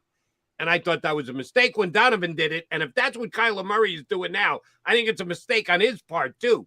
You have a weapon, use it. Same as Jalen Hurts here with the Eagles. He can make plays with his legs, break big runs, moving his sticks up and down the field. If you've got that in your arsenal, you should use it. And I think Kyler Murray's afraid of using it or is making a point to not use it. If you're Cliff Kingsbury, do you sit him down today and say, Kyler, we need you to run the football? That's part of our offense. We need you when a play breaks down and you're avoiding the rush and you see green grass and high tides in front of you, take off. Do you think the Cardinal coach has enough nerve to do that? That's a great song, Green Grass and High Tides. Thanks for picking up on that reference. Yeah. I got that, man. I listened to that a lot in college. Listen, I'm kind of split on the whole quarterback running thing. I mean, I don't like exposing my quarterback to the hits. Like I know Jalen, he's got to be feeling, these hits. It's going to be an accumulation of hits, I think, as the year goes on. And you hope he's still fresh in November and December after taking some hits. But I don't really like my quarterback to run. I know it's part of the skill set and all that. I think you have to pick your spots. And, yeah, Murray probably needs to run more. I don't know what his size is. Like, Hurts is a big guy. He's like 6'1", 220. He's like a running back playing quarterback. So, yeah, he can take some hits. I'm not sure if Murray can, and I'm not sure Kingsbury wants him to, but I would run him more. Sure, and especially yesterday when, Arizona's out of running backs, right? I mean, the one guy, I can't remember his name, James Conner. James Conner went down. He was running well until he went down, too. He was on a 100-yard pace. I mean, he was tough to bring down. So he goes out. They lost another running back. So they were down to Eno Benjamin and Kyler Murray at the end of the game. And, yeah, you probably need to use Murray more if you're down to that kind of running back room.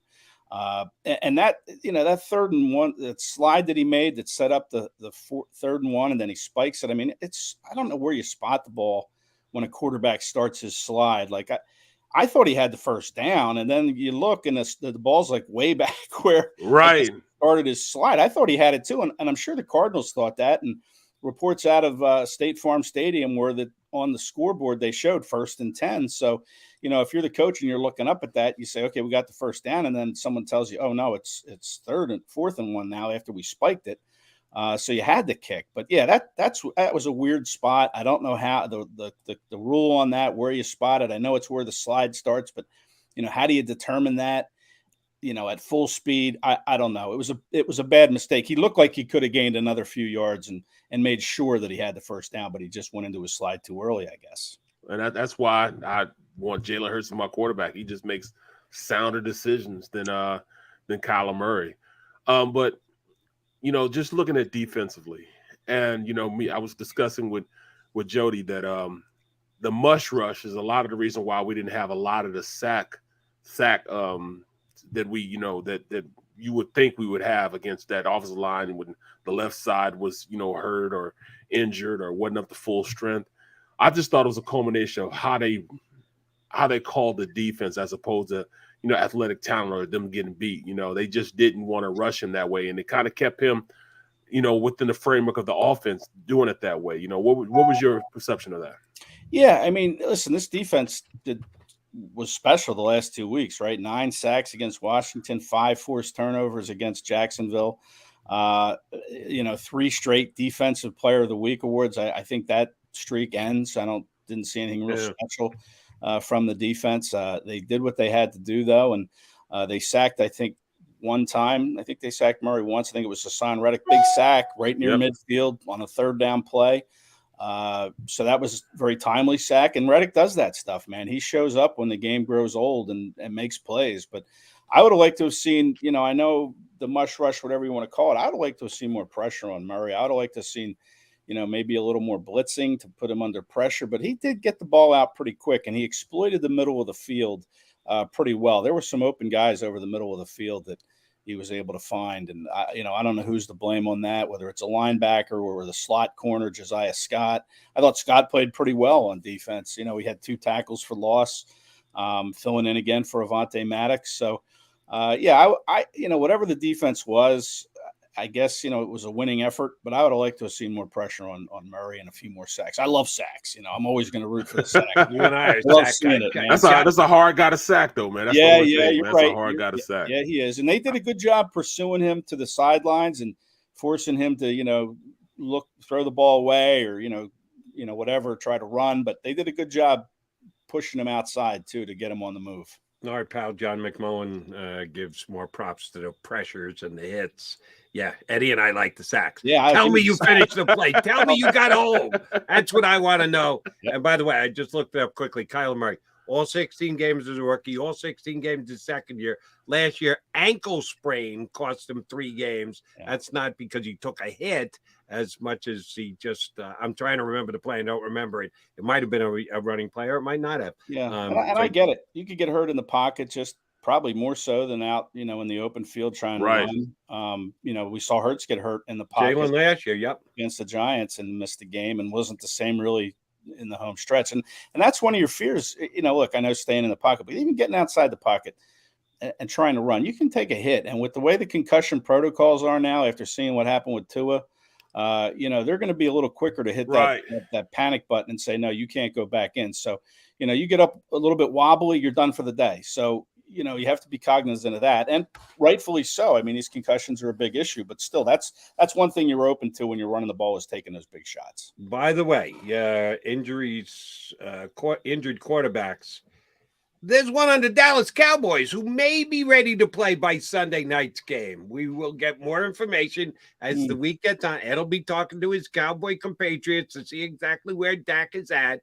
If it was the Eagles, we would know. We'd get no information because Nick Sirianni loves that competitive advantage. Yes, Don't show your hand to anybody.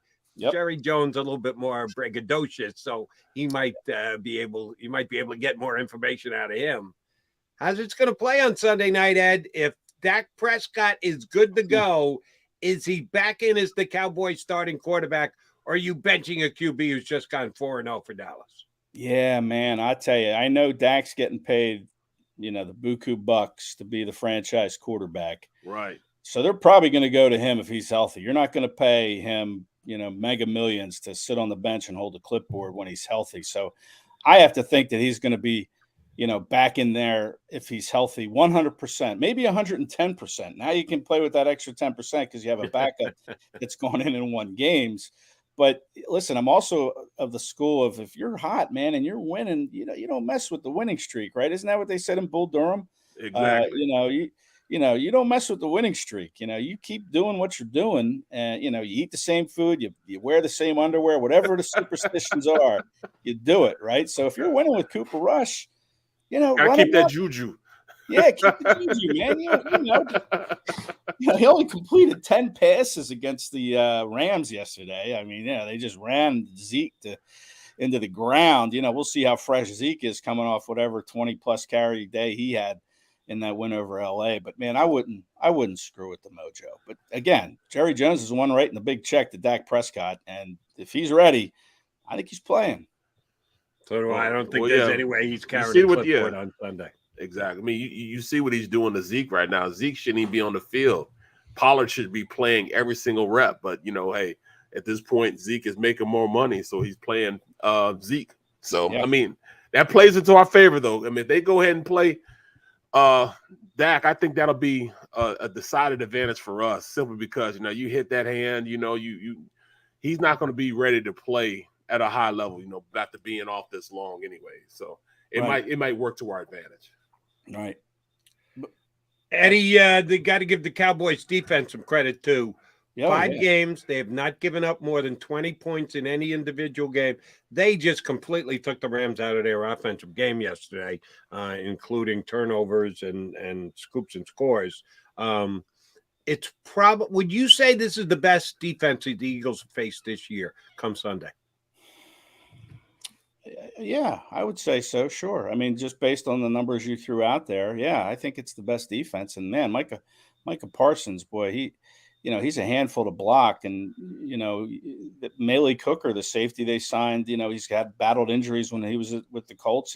He stepped in at that safety spot and has played well. He had a pick yesterday of Stafford, but that DeMarcus Lawrence, he gets after you on the other side. I mean, this is a defense that can threaten the quarterback. Now, that's where Hurts' skill set obviously will come in handy. But, Hurts hasn't played well against the Cowboys. The Eagles haven't played well against the Cowboys the last couple of years. Dallas has kind of had their numbers. So, they're coming in here with a lot of confidence. The Eagles have that big target on their back. And when you talk about injuries, and with this defensive front that the Cowboys have that can get after the quarterback, you better hope Jordan Mailata can answer the bell. I know, Jack Driscoll's done a fine job, but again, Mailata's getting the big money.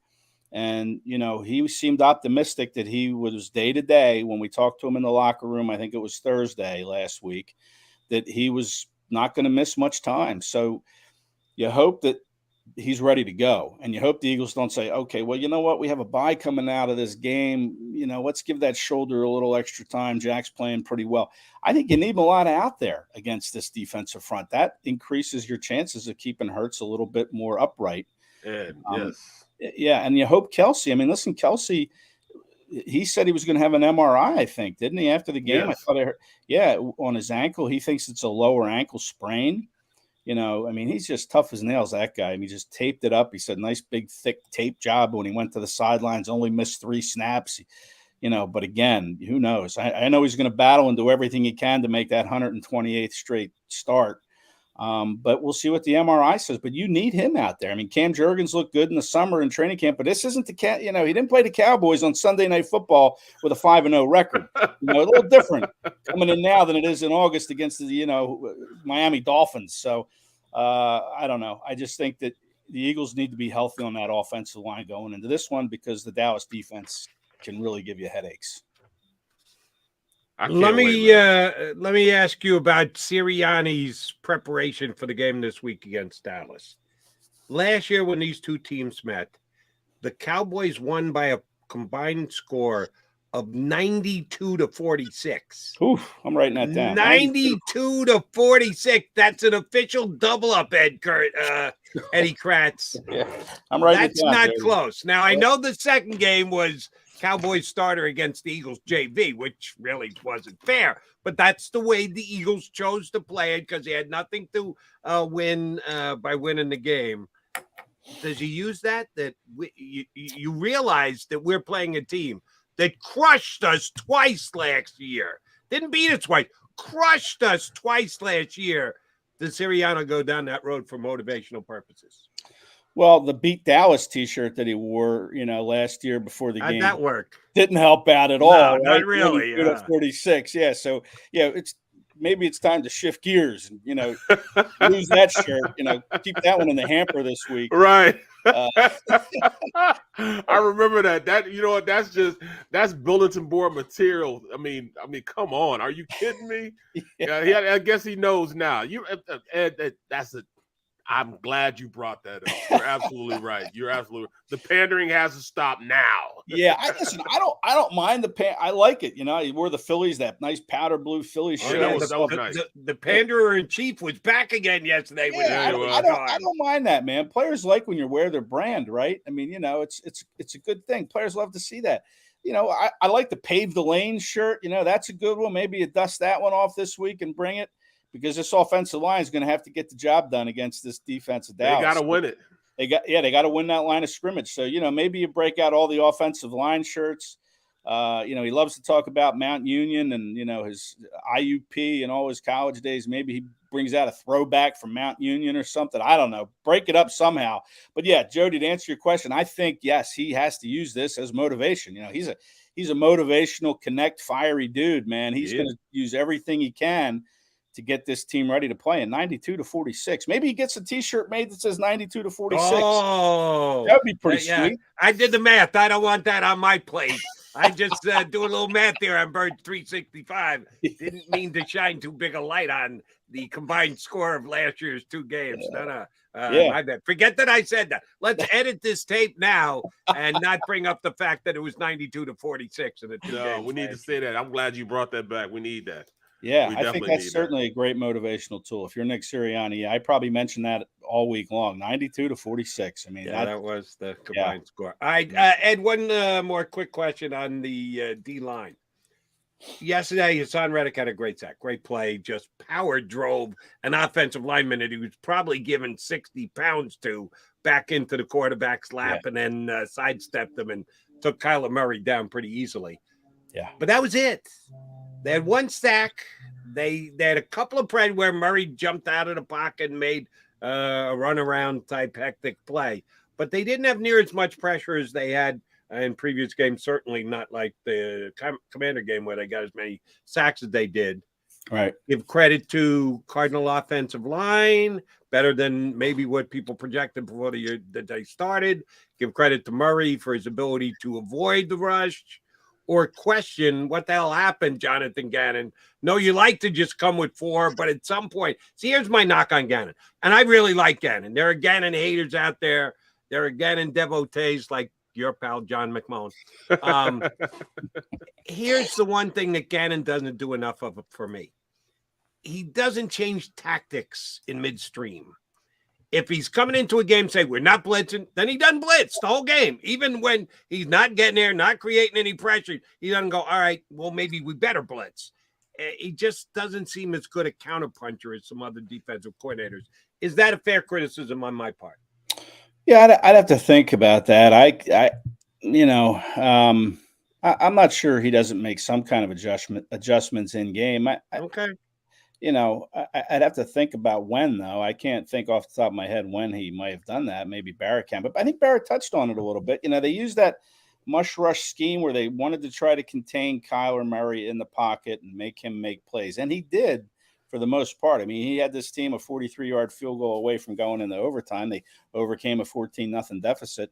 But maybe that was part of the scheme, and he liked the way it was going. They weren't getting beat for the deep play, which he doesn't like giving up those those explosive plays. But I had to look at the snap count this morning to see if Fletcher Cox played. I mean, he didn't seem very visible at all. I don't think he showed up on the stat sheet with any tackles or anything like that. And he played more snaps than any defensive lineman on the field.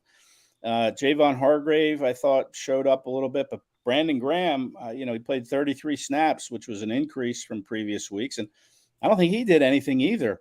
Maybe their job was just kind of contain and try to push the middle of that pocket if you're Fletcher Cox. But, Jordan Davis, to me, looks like, you should give this kid a bigger role. I mean, he's making plays. He had 3 unassisted tackles, and he's just folding guys in half on that offensive line to get in the backfield. I mean, I think it's time to give him more of a run, increase his snaps. I think he played 33 of them, maybe. I wrote it down. Yeah, I think the most he's ever played yesterday. Yeah, it was a career high, 29. He played 29 snaps, which was more than he's played all year. So, hopefully he can build on that, because I think he's ready for a bigger role. You'd like to see him maybe try to be out there on passing downs to push that pocket forward. I don't think he plays much on passing downs. He's more of a run down guy, but I'd like to see that role change a little bit. But I think the defensive line maybe did what it had to do with what Gannon was asking them to do yesterday. And I didn't see any adjustments from Gannon yesterday, but I'm sure he's made some in previous games in game. I don't know. I'd have to go back and look at the tape, as they like to say. Right. Well, last drive he did. He let him go. He said, "Hey, go." But then they beat him a couple times with him getting out of the pocket. So and they called 2 run plays that actually helped them beat him also. So that's tough. Yeah, it wasn't that the drive, that last drive where Ertz was wide open. Zach Ertz is wide open and overthrew him. Airmails it. Yeah, I mean, that would have been a big play early in that drive that would have set him up on the plus side of the field, and maybe they can drive it down for a touchdown, if not an easier field goal. Than 43 yards to tie it. So, you're right. They let him go, and the Cards were able to make some plays, and then Murray overthrows Ertz down the field deep. And I put Ertz kind of on a pedestal before the game started. I said, don't be surprised if Ertz out yardages Goddard, because I thought the Eagles were going to have trouble covering Ertz. I said they both get theirs, because the Cardinals aren't great at covering the tight end either. But the difference between Ertz and Goddard is yards after catch. Yeah. And you're right. They airmailed that one. Ertz might have actually been able to get some yards after catch because he was behind the DB, and his quarterback did him no favors. No. But Dallas Goedert and his ability to not only make the catch, but turn it upfield, either make a guy miss and or make him pay on a tackle.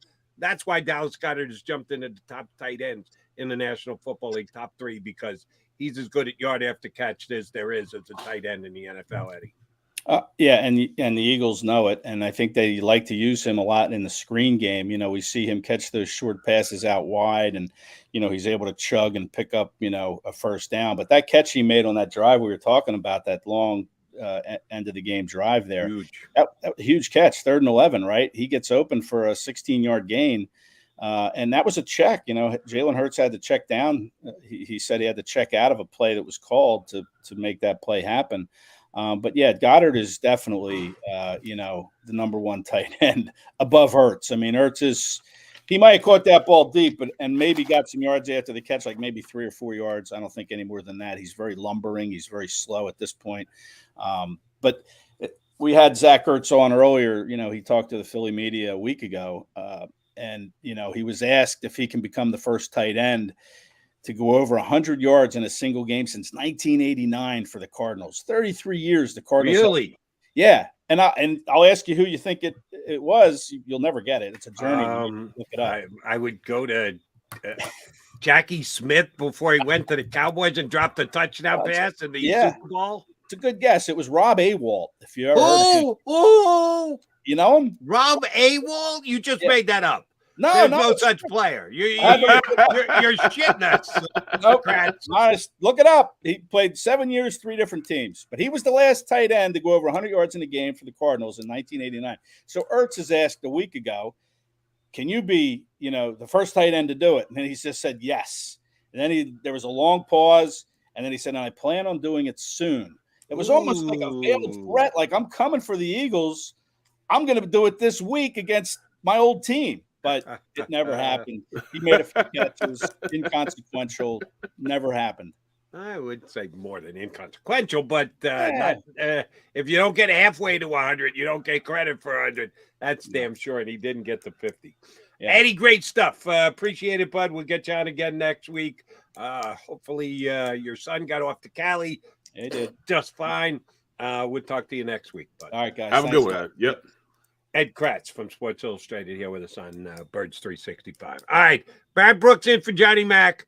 He gets to take part in a daily feature here on Birds 365 next when we put a bow on the show. At Pond Lehocky, we've recovered billions of dollars for our clients, and we're confident we can do the same for you. With over 250 years of combined courtroom experience, we've helped over 100,000 injured clients obtain some of the largest settlements in Pennsylvania. One conversation is all it takes to help you and your family get back on track. If you've been injured in an accident, give Pond Lehocky a call. Go to get your game on. Go for the beers. Go for the cheers. Go for the hit and the hits. Go for the stakes and the stakes. Go to get your parlay on. Go to get your party on. Go for the scene. Go for the screens. Go for the gallery. Go for the win. Go to Ocean. Visit theoceanac.com to plan your visit. Go passionately. Go fearlessly. Go confidently. Go Birds! Go confidently towards your goals with First Trust, Philly's hometown bank for nearly 90 years, and the official bank of the Philadelphia Eagles. We're focused on getting you over the goal line. So go with conviction, go with trust, Go Birds! and go forward with us by your side. First Trust Bank, the official bank of Philadelphia dreams. Oh, and go Birds.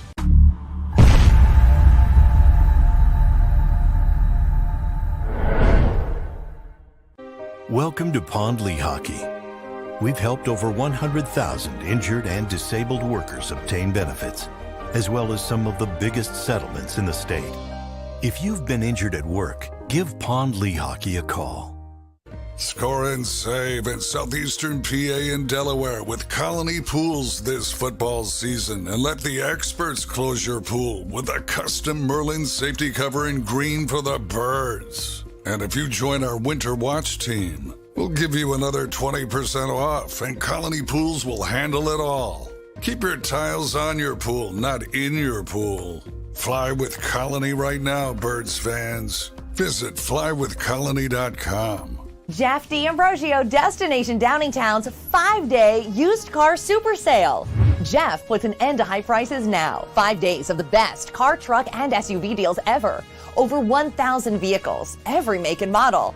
Stop overpaying. See Jeff today and get a quality car, truck, or SUV now. The 5-day used car super sale. Experience how easy it is to deal at Jeff's. Nobody treats you better. Nobody gives you more. Jeff D'Ambrosio, Destination Downingtown. GoJeffAuto.com.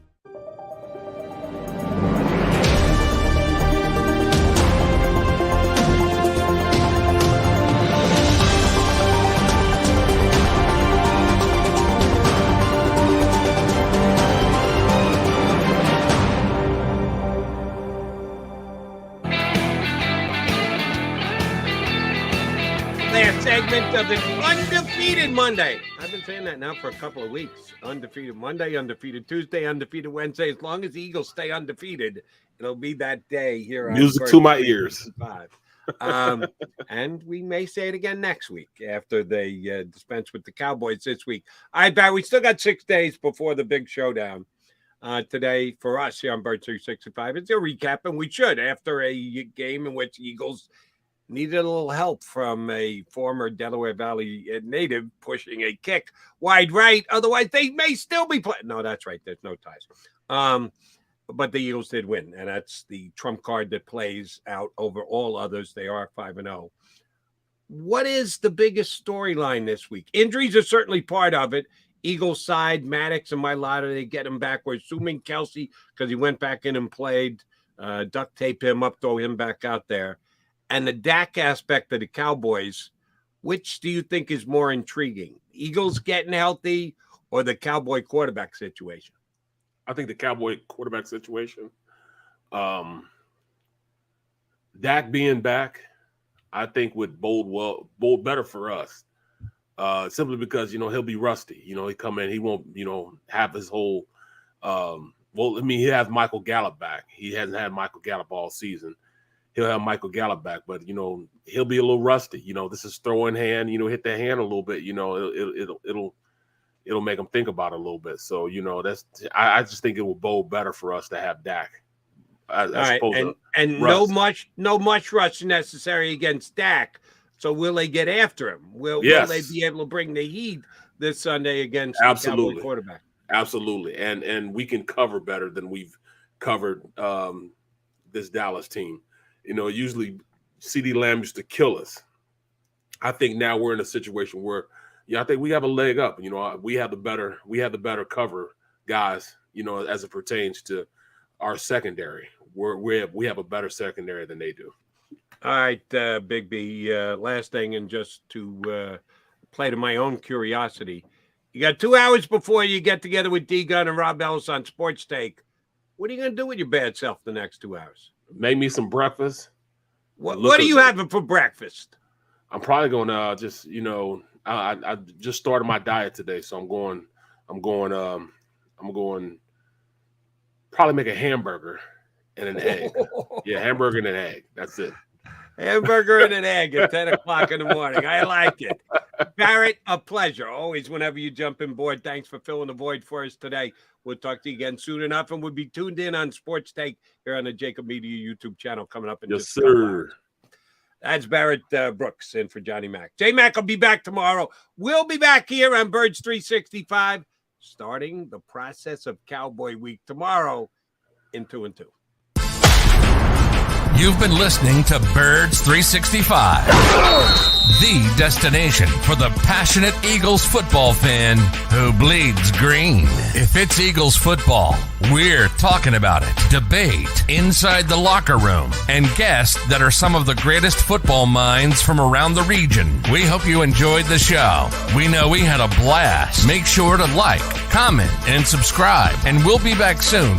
But in the meantime, hook up with us on social media at JAKIB Sports. See you next time on Birds 365.